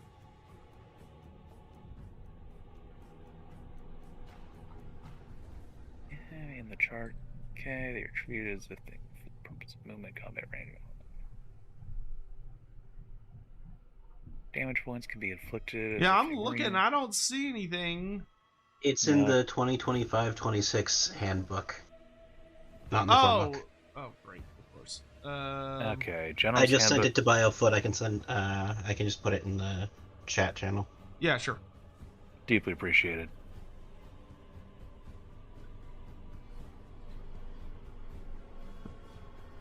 Alright, it's in the voice chat channel.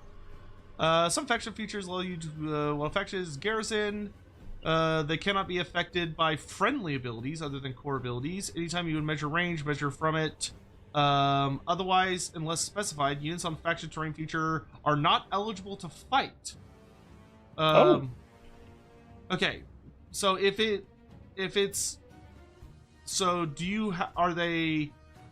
While a faction terrain feature has another unit on it that was placed there in this way, it is garrison. Okay, so he cannot fight.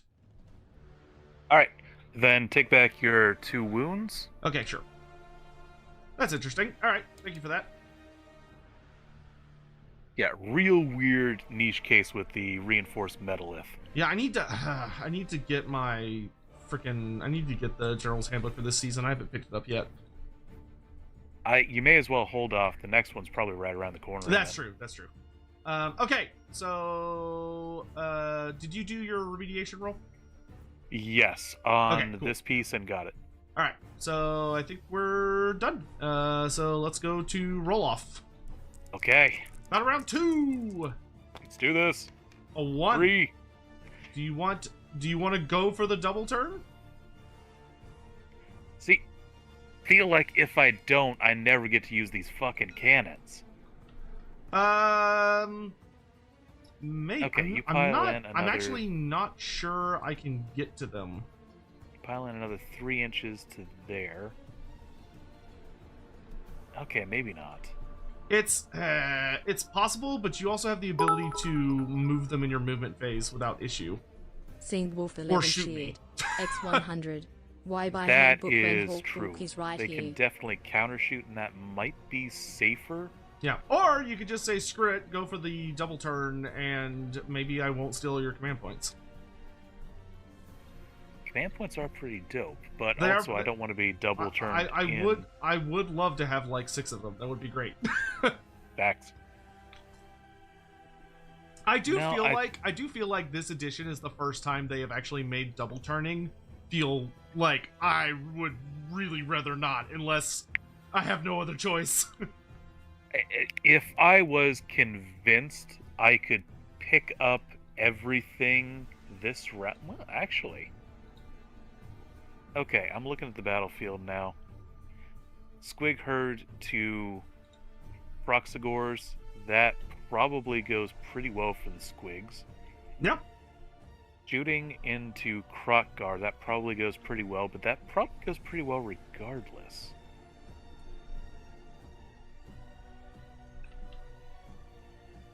Okay, I am just going to make the executive decision right now that I am not You going bring to take double token turn. trinket to give to Throt. Yes, yes. So we're both Good, sitting at 4. good.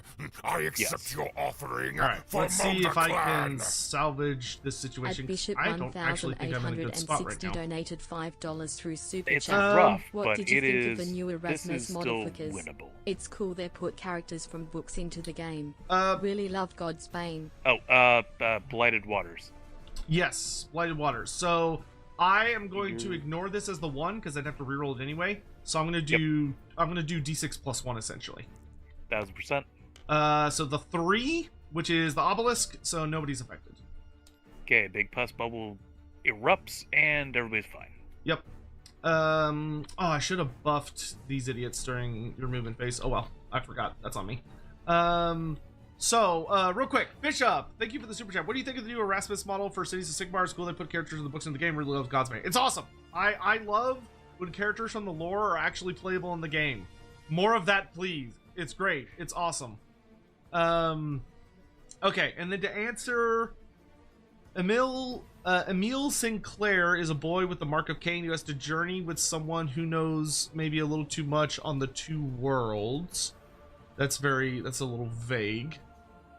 I don't know what the Mark of Cain is.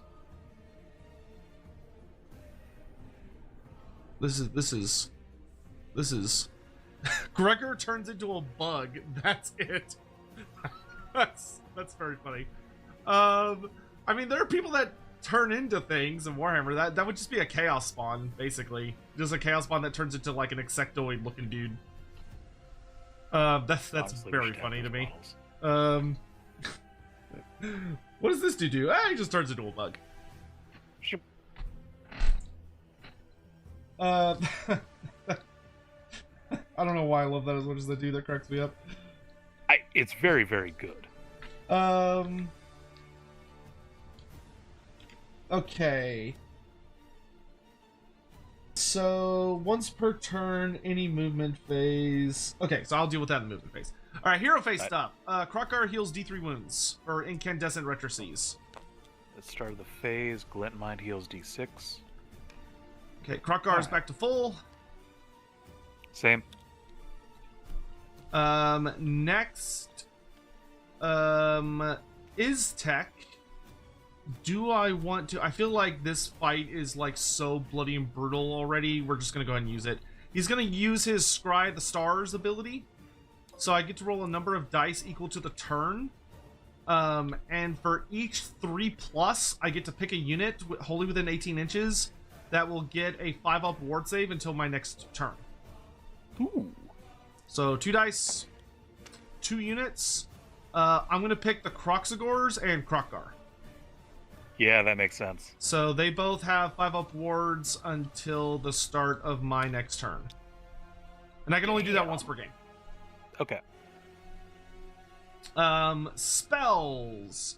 I'm going to start by casting... I'm going to cast the Earthquake spell again. Hell yeah. Actually, no. Before I do that, I'm going to activate the Realm Shaper engine. I'm going to target the bookcase. Yeah. Because it is surrounded by goodies. So I'm going to get the Squigs. I'm Can't get not... everybody. No, I won't get him. He's more than 3 inches away. Oh, Unless, okay. Are we counting the circle around it, or are we counting the terrain piece itself? I would assume the terrain piece itself, because we can measure to that. Honestly, it probably should be the circle, though, because I mean, that's not how most terrain works. That's fair. There's specific, like, base requirements for the landmark of Gyran. Oh, that's fair. That's a good counterpoint. Okay, so he is within range of the circle. Yeah. Okay. So Also probably means I shouldn't have piled him in because this base is technically overlapping this base. that's okay. I think it's fine for right now. We'll keep that in mind for the future. All right. So I'm gonna just go down the line. I'm gonna start with Destroy an Angel on top. Hell yeah. Nothing. The Squig Hackers. Nothing. Grumbling. Nothing. Aw, come on. Oh, buddy. The Squigs? Wait, did you cast this spell? No, this is an ability from the Realm Shaper engine. All right, 3 No, you're mortal exactly wounds right. on the Squigs. All right. Oh, no, go back. Yeah, there you go.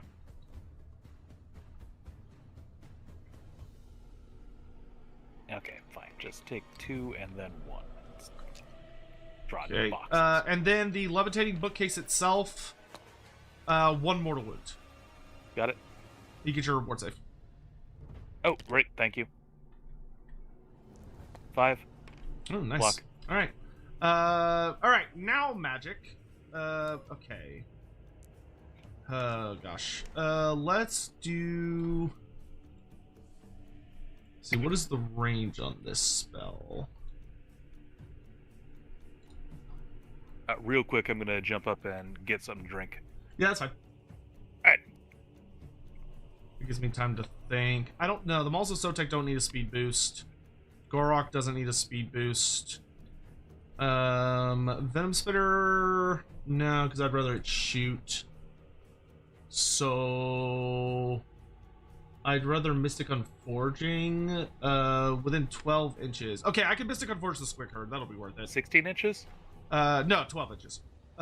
So we're gonna Mystic Unforge on the Squig Herd. Ooh. This does get my +2 bonus for the turn. Nice. Goes off on an 8. This will reduce their rend by 1 until my next hero phase. Oh, that is... Yeah, that's one that I'd like to not have to deal with. Alright, Destroy an Angel. Can you get a 9 or better? Yes! Yes, he can. Little fucker. Alright. Right? So, then... we're gonna try and do... Do I want to do the Earth's Trembles? Yeah, I feel like that's the next best thing. Or do I want to summon an Endless spell? That might be good too.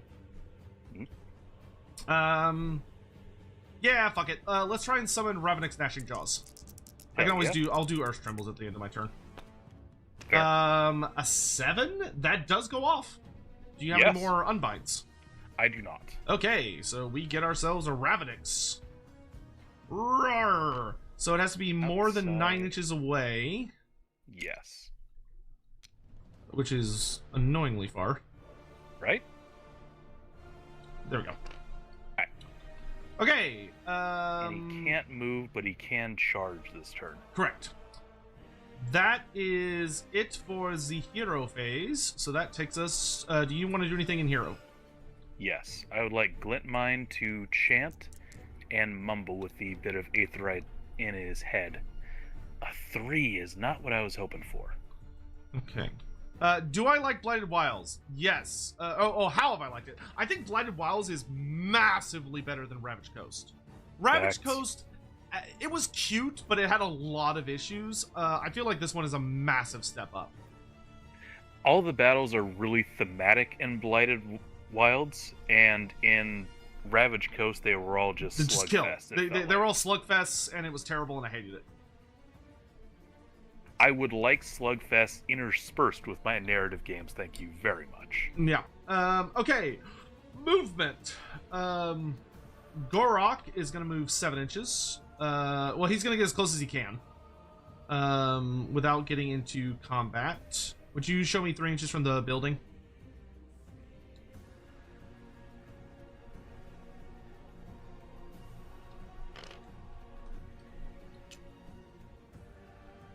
Yeah, and I'll check on the medalist stuff later, because the only thing I can think of is there's one of two situations. Either the intent was it cannot move into combat, it can only act as a defensive structure, and that is its downside, is that the only way it gets into combat is if it gets charged. Or it is you're able to kind of float into combat, but I don't know, because I will have to do research.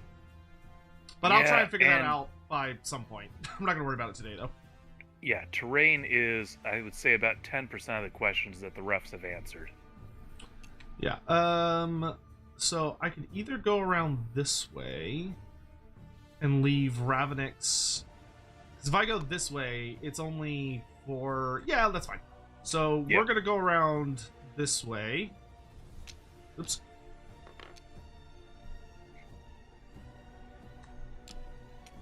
Because I'd love to give Ravenix a chance to get in there. Oh, facts. The impact hits and the Venom plus of 1 damage. Spitter is going to move up 7 inches. Alright. Oh, I'm not going to get to do any remediation rules this turn, but I think I am nearly on death's door, so I need to get to it. Iztek's just going to sit there looking pretty. Actually, he'll move up. He'll move up a bit. He's just going to stay within 3 inches of the building. Makes sense. There we go. That way he can continue pinging other stuff. Oh, all right. Yeah. That takes us to the shooting phase, which I get shooting for the first time in this entire campaign.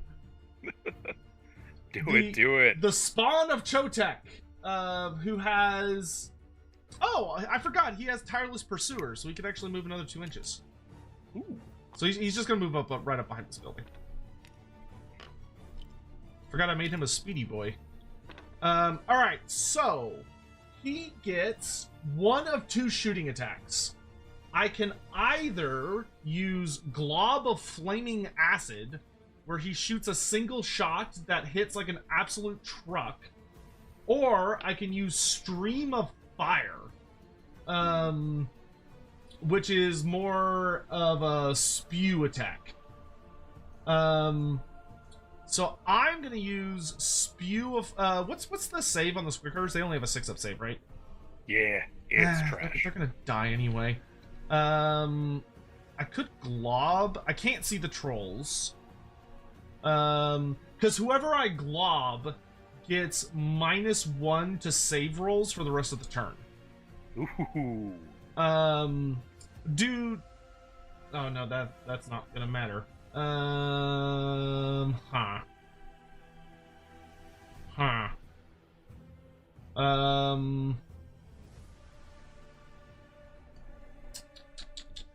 Does Destroy an Angel get any bonuses against attacks targeting him? In so far as the ability to duck them, not that I know of. Okay.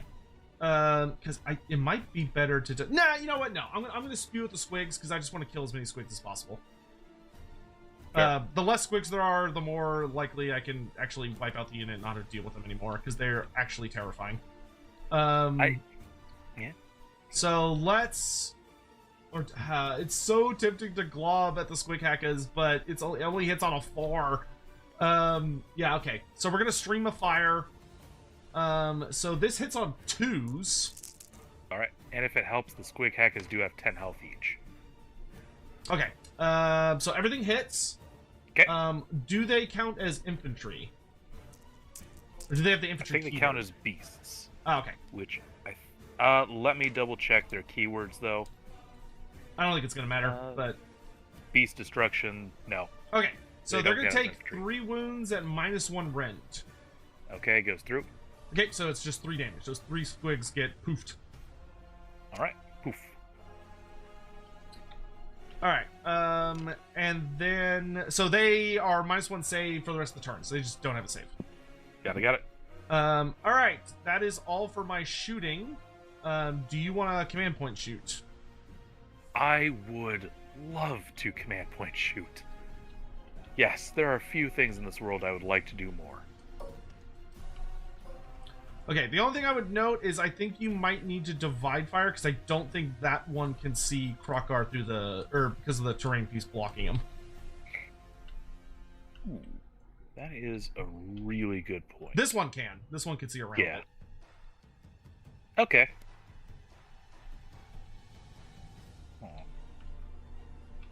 But you can see the Croxagors.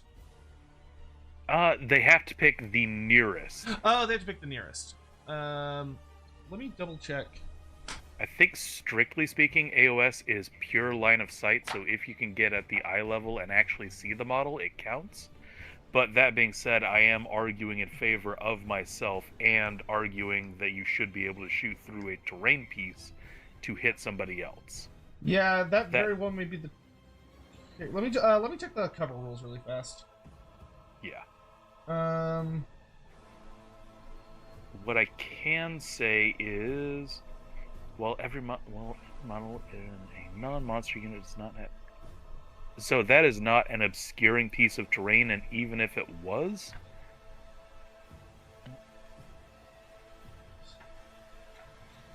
Okay, I don't think they did anything fancy for shooting and barely being able to see stuff, but I'm gonna double check. I don't have to do this very often because I never play armies that shoot. Token trinket Oh, to give to front. nice. Yes. Let's see. You haven't been up against City of Sigmar, then. I accept your offering. No, I said for I don't Molder play them. Clan. Yeah. At Skara Prince of Thepere donated $5 through Super Chat. Okay, What species no, I think you're all faction / group would be the worst girlfriend? Vampire? Alright, you Grail think true Knight, line of sight? Skeleton? Zombie? 'Cause that Scabby? is- Yes, 'cause I don't Lizardman, see anyone. I don't Norse see anything Dragon that Ogre Shagger? suggests. I think the terrain has to actually have Obscuring? rules to specify, and then otherwise it's true line of sight. Alright, then I owe you 9 attacks. 3s on 2s. Okay. Normally this is where. What are you shooting at? Krokar? Krokgar. Okay. There's no point in all out defensing because it doesn't work on him. So okay. Got it. Hey, I'll take that. Ooh. Damn! Krokar for life. Alright, 3, you don't care about run because he's ethereal. I saved 1. Okay, 2d6 damage incoming. 6. Okay, I do get my 4 up or my 5 up ward save. Save 3, and then I Hey. ignore the first point because of Gorok, so I take only 2 damage. Damn! I'll take that. Yeah, honestly, Krokgar is probably the worst unit for me to have to shoot. Okay, shoot it or come. Charges.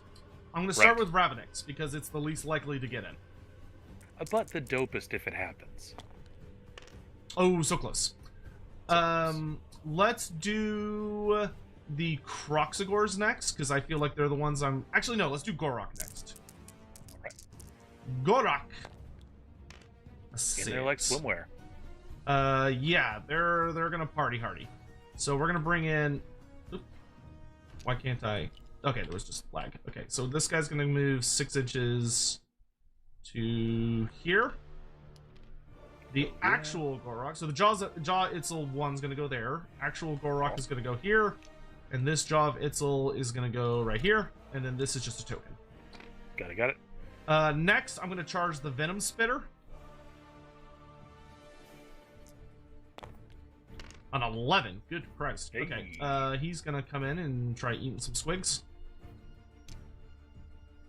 Eager little lad. And then the Mauls of Sotek. A 5. That could get us in. Yeah. You don't go more than an inch above the map to cross this terrain, so do it to it. Yeah, I don't think I want to waste a command point, so I should be able to just move in a straight line like this. 100%.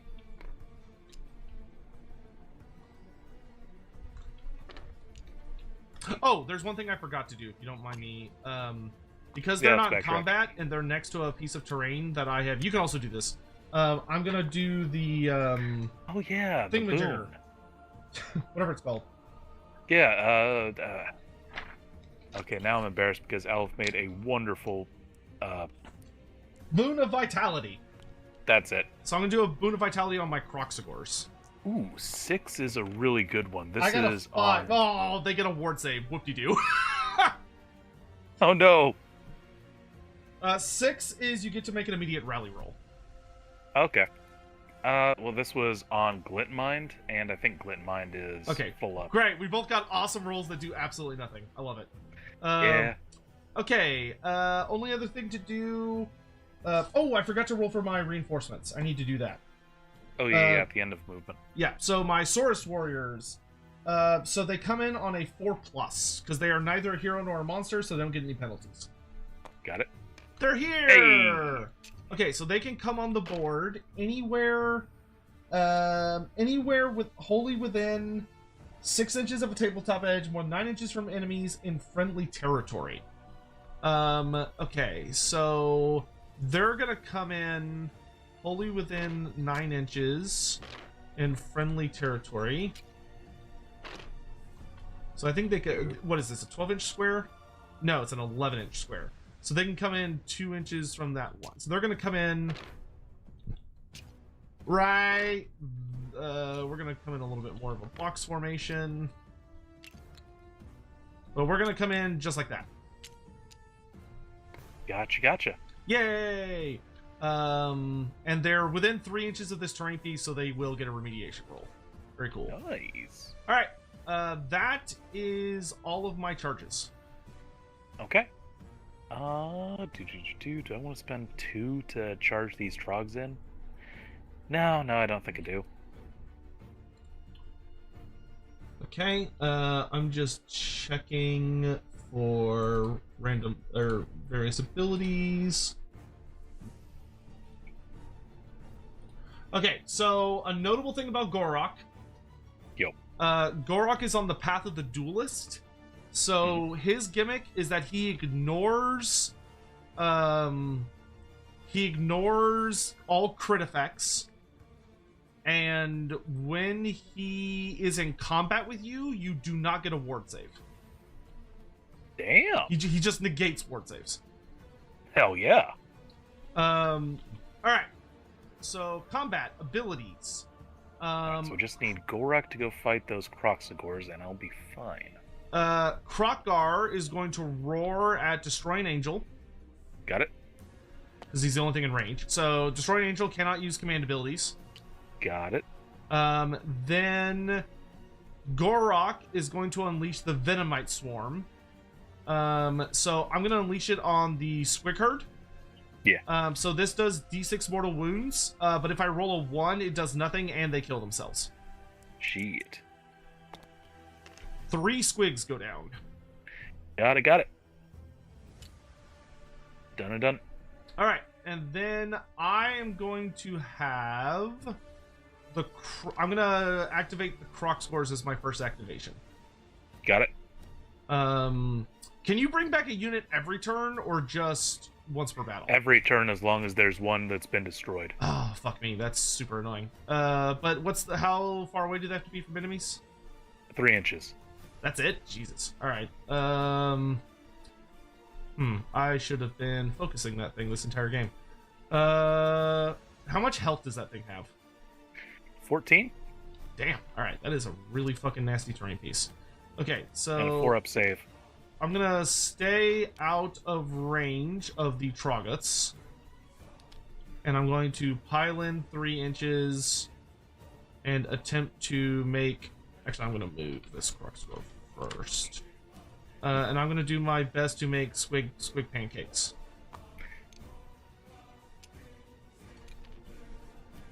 Alright. So, Croxagors... oh, it's got to go further away. I've got to do it more like... Like, they definitely have some kind of meat pancake in, like, Louisiana, right? Oh, they gotta. Alright, so we're throwing everything at the Squig Herd. Okay. I am going to all-out attack, because I really fucking hate those Squigs and I want them to be dead.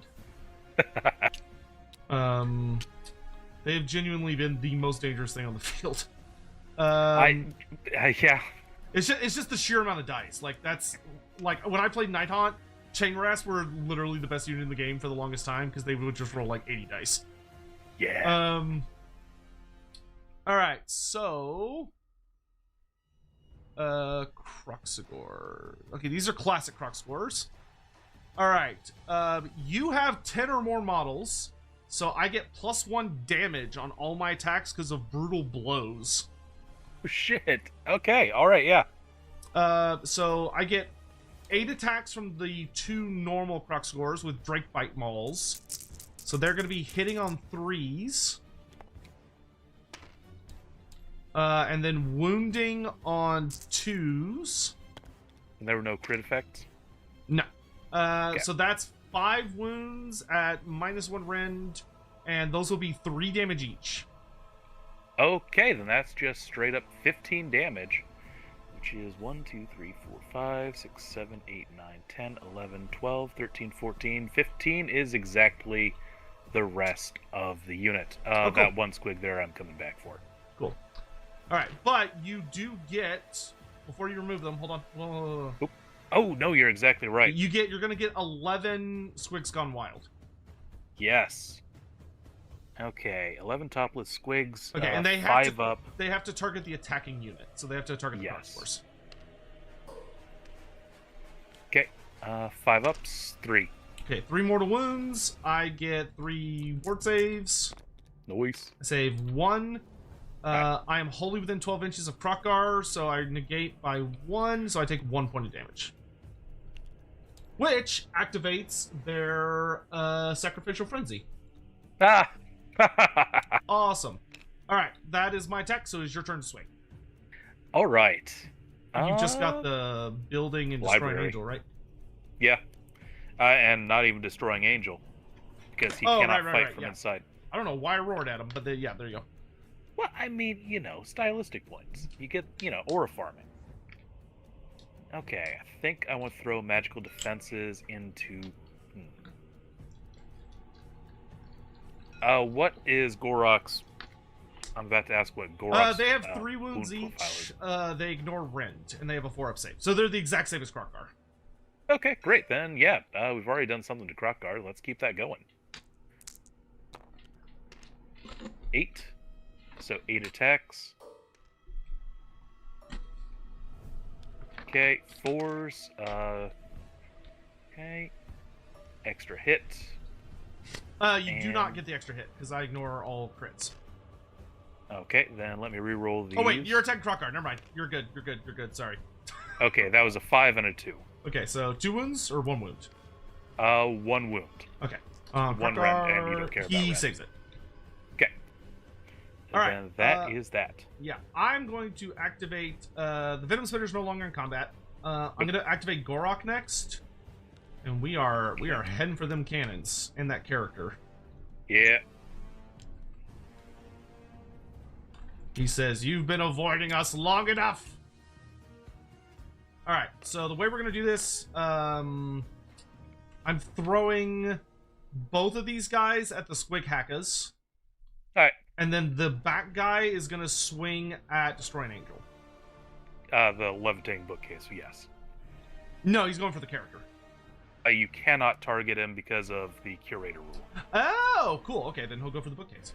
All right. Yeah, you're able to trample him with Krokgar because that wasn't a fight ability. Right. Okay, so Gorok, 3s and 3s to hit, or just 3s and 3s. Okay. One wound at -1 rend on the Squig Hackers. Okay. Actually, I don't know what their save characteristic is. 4? 4. Okay, so 5. They take it. All right, so it's 2 damage. Done. All right, then the back guy's gonna swing at the building. Okay. 3 attacks, needing 3s and 3s. All right.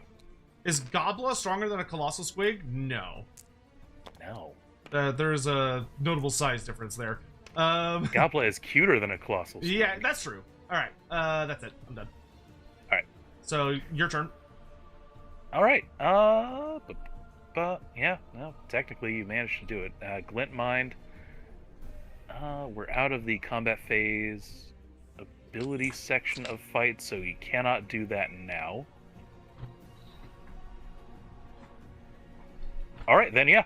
We're just going to have Glintmine swing into Gorok. Okay. 5 attacks, 4s, 2s, crit, 2 hits. You don't get crits. Got it. Okay, 4s. 2s. Okay, 2 attacks. Do you care about Rend? No, he ignores. Got it. Save 1. Okay, D3 plus 1 damage. 4 damage. Oof. Okay, that's just gonna kill one of the Jaws of Itzel. Alright. Alright. Krokgar, he's going to pile in 3 inches around this thing. And he's gonna swing everything at the building. Alright. Okay. I am within 6 inches of a wounded unit.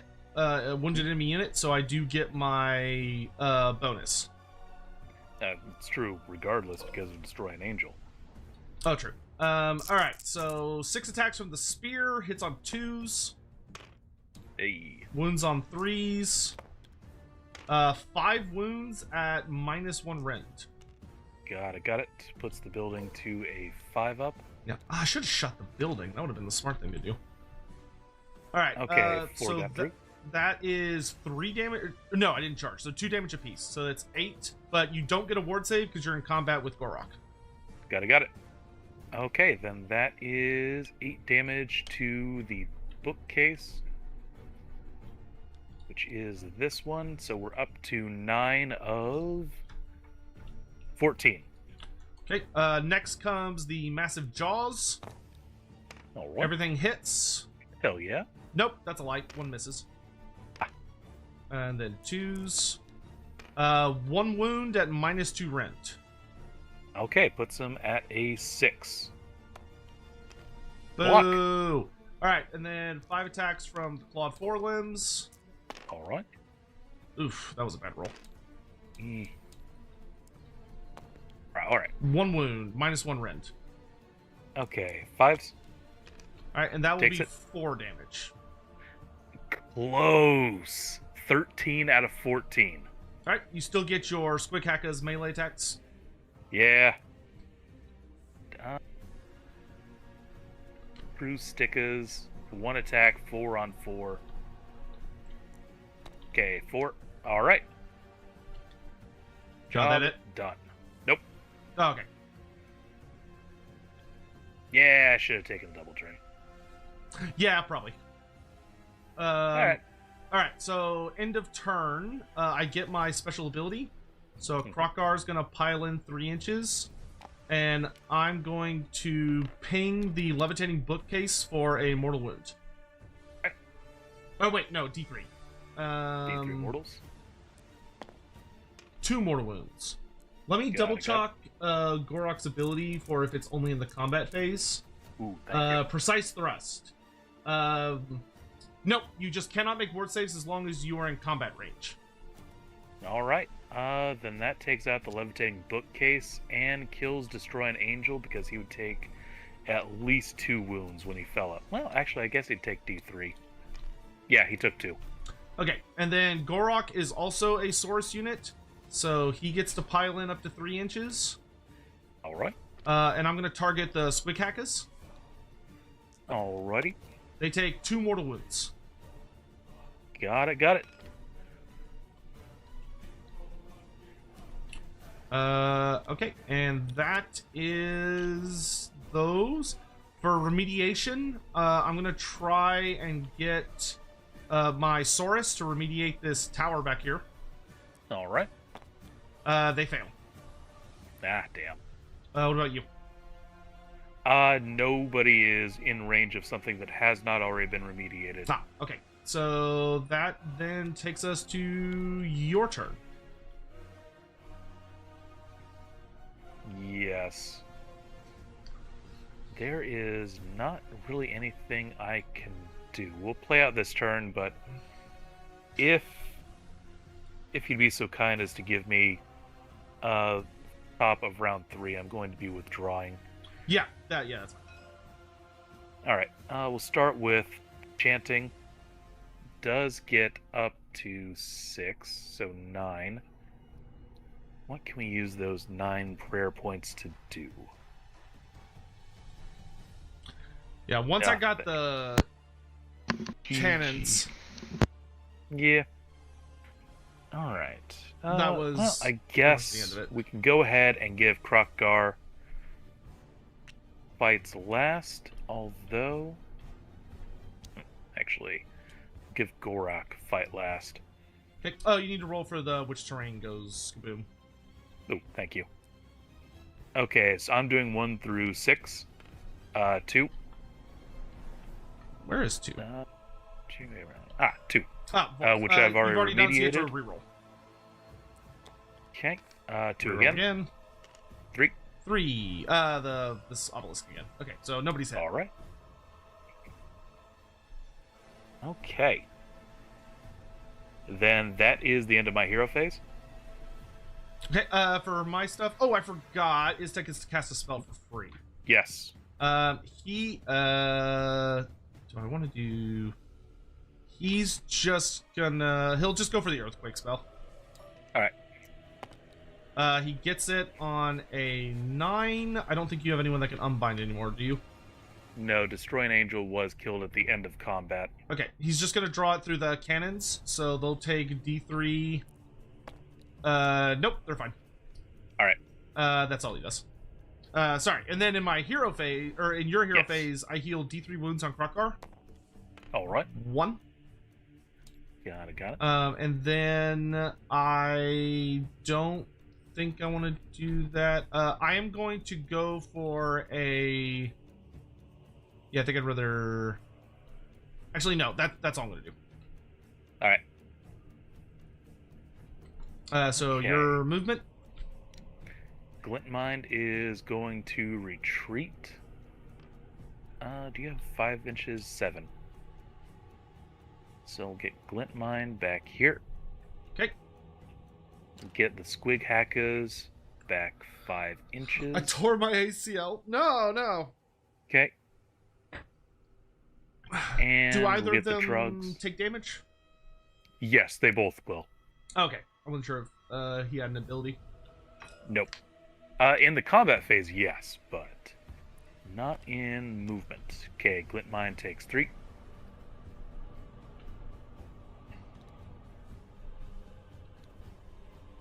And the Squig Hackers take 2.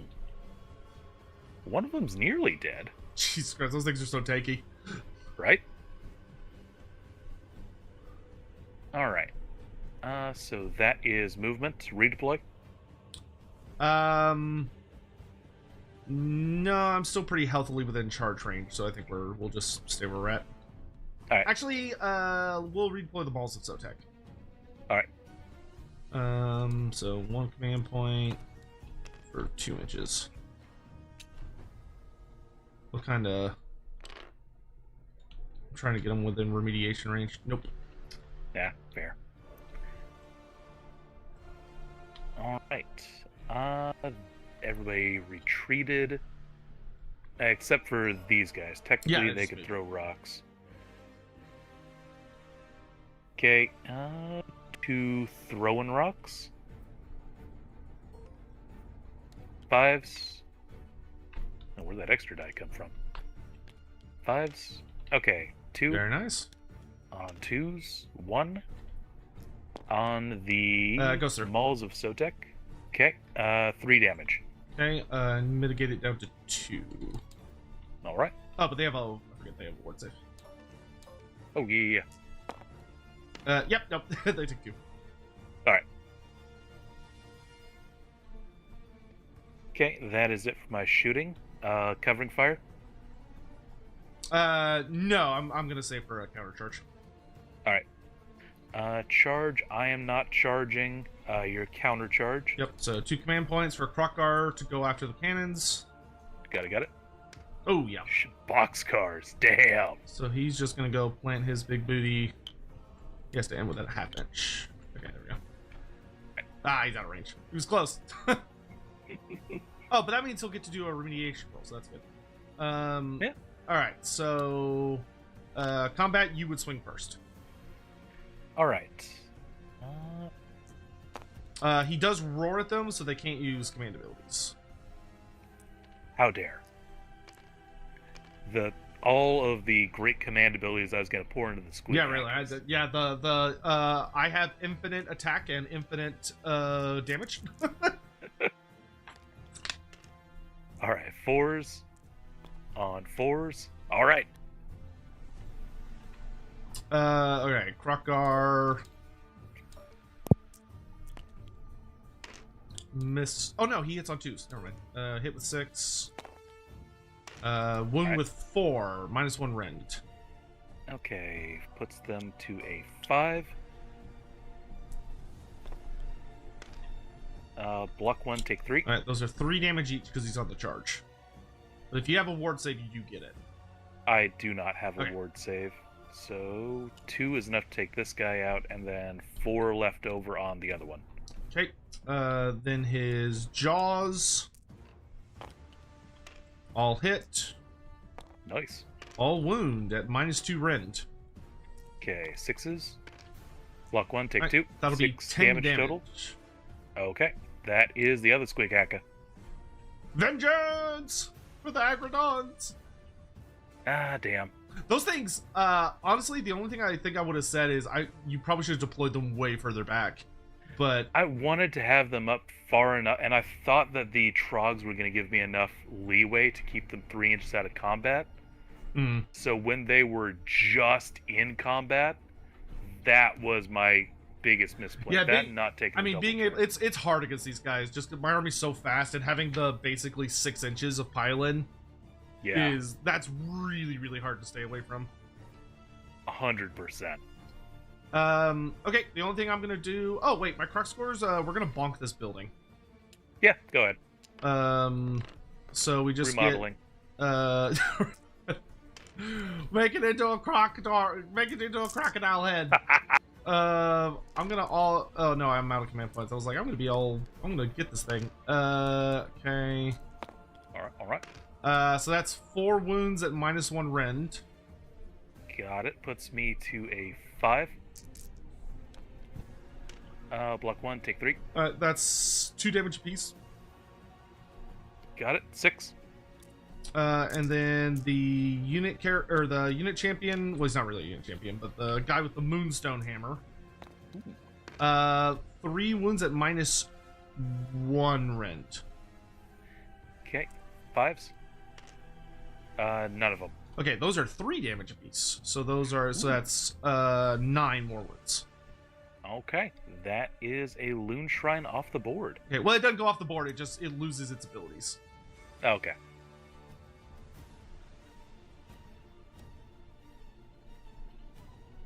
Yeah, if memory serves, faction terrain is not actually removed. It just like stops performing. Crumbles into smashed to rubble or something like that. Yeah, I think that's right. Someone in chat can correct me if that's wrong, but I think that's how it works.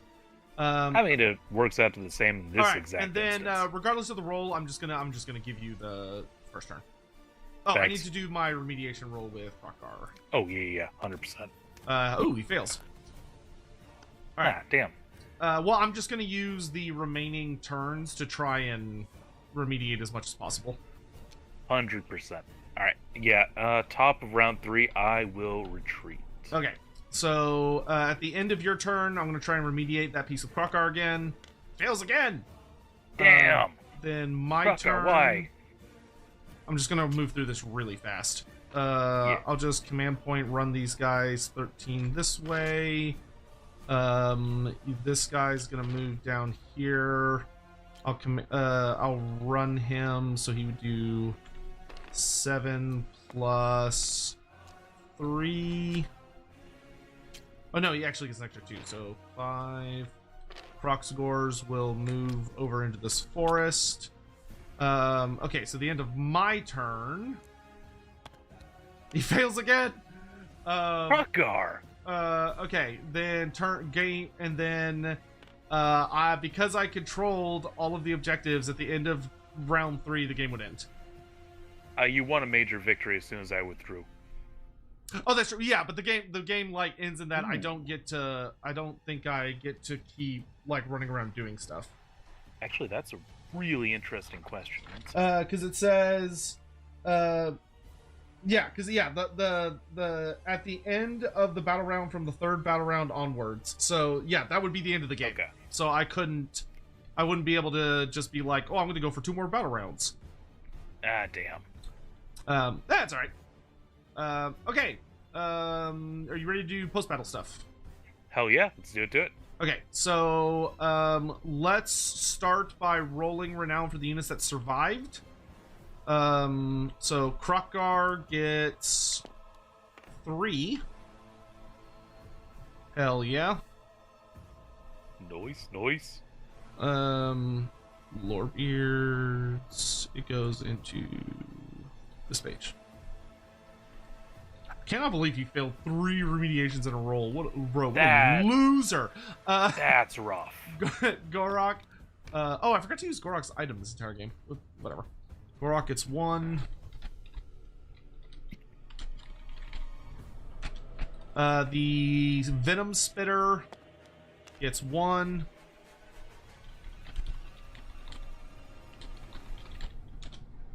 The Croxagors get 3.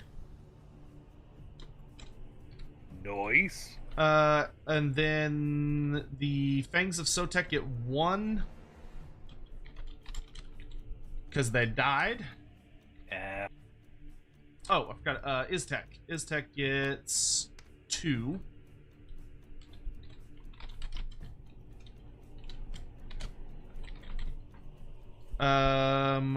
And then the Cohort of Jade Serpent gets D3. They get 2. All right, you got to roll for your big Troggoth. He didn't survive. Yeah, I did. I didn't kill him. He ran off the board. Does that count? It does. I believe it does Okay. because they're still alive. All right, well, dope. I'll take that. Okay, D3. Hey, all right, Glint Mine is up to 24. 1 point short of ranking up. Yeah, they do not count as having been destroyed. Yeah. All right. Then your That was it. Oh yeah, because they don't. These guys were destroyed. Yeah, because they don't count because they got resurrected. But Yep. all of those units get 1 for just participating in the battle. And I think I'm going to give the D6 to the Squig hackers. Okay. Because I'd really like to put them on the path of the artillery. Oh boy. Excellent. And yeah, that will give them the 7 renown they need. All right. I'm gonna give D6 to the Avatar of Sotek. Hell yeah. It gets 5, which means it's just shy because it's at 6 points total. Oh wait, no, I think 6 is enough to path. Yeah. Well, that's exciting. Yeah, 6 is at least Yeah, enough. the to Avatar's pass. great. I threw him into a blender. Those Squigs are so scary.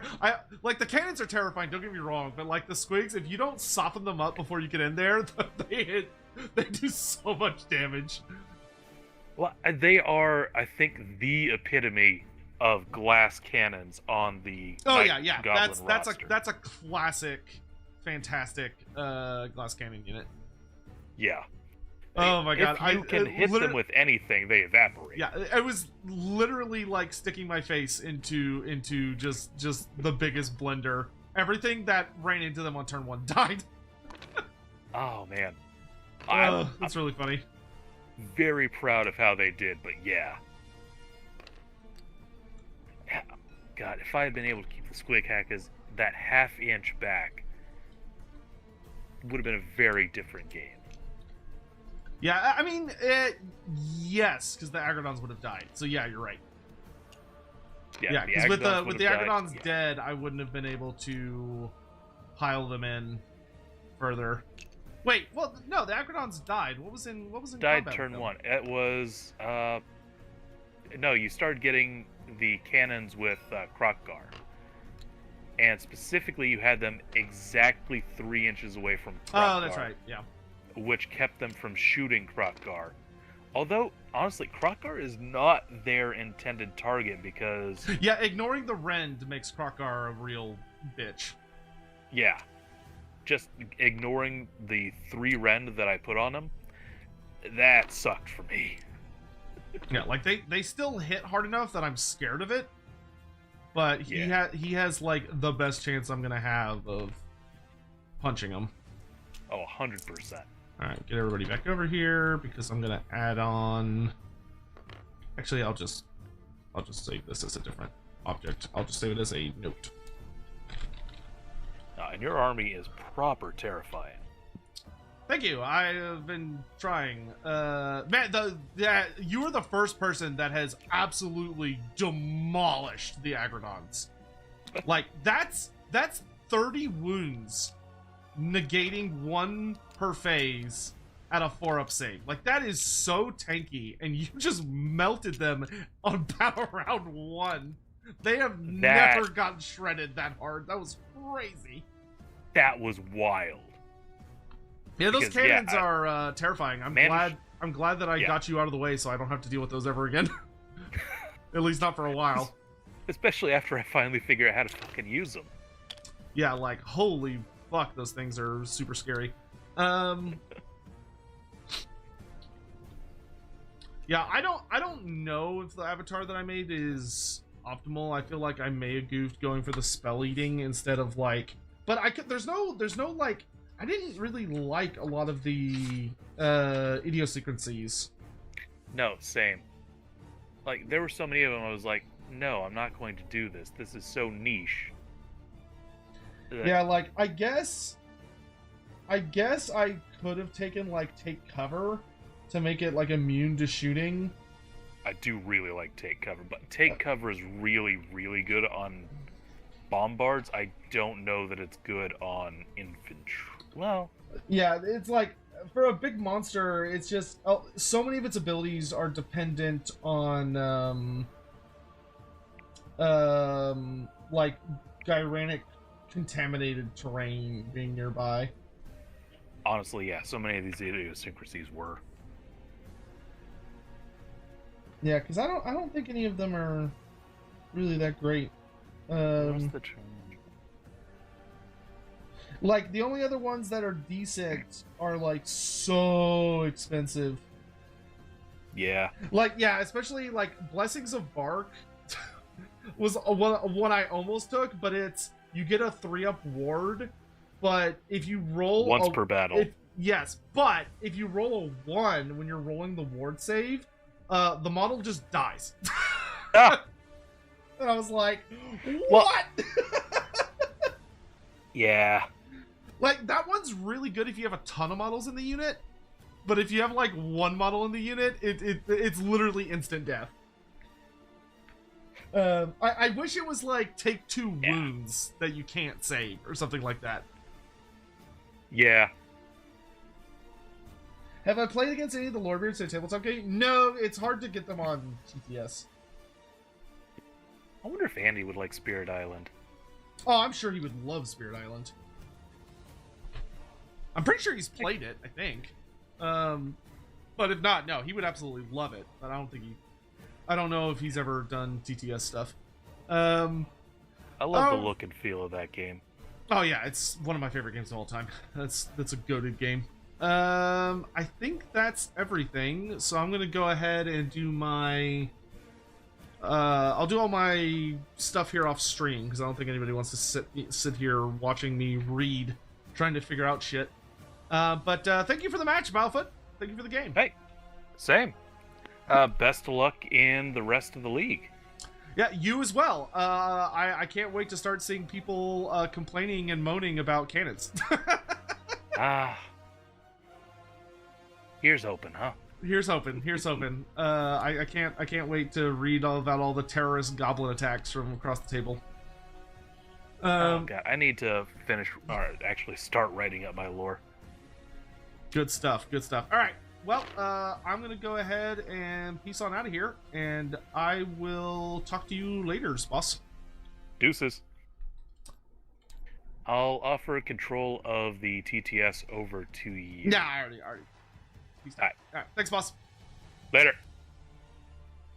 All right. Thank you all for watching. Yeah, I think that game literally came down to if his bombards had just been a little bit further back, and he could have, if he could have gotten like a regular turn of shooting into Krokgar, followed up. If he should have taken the double turn.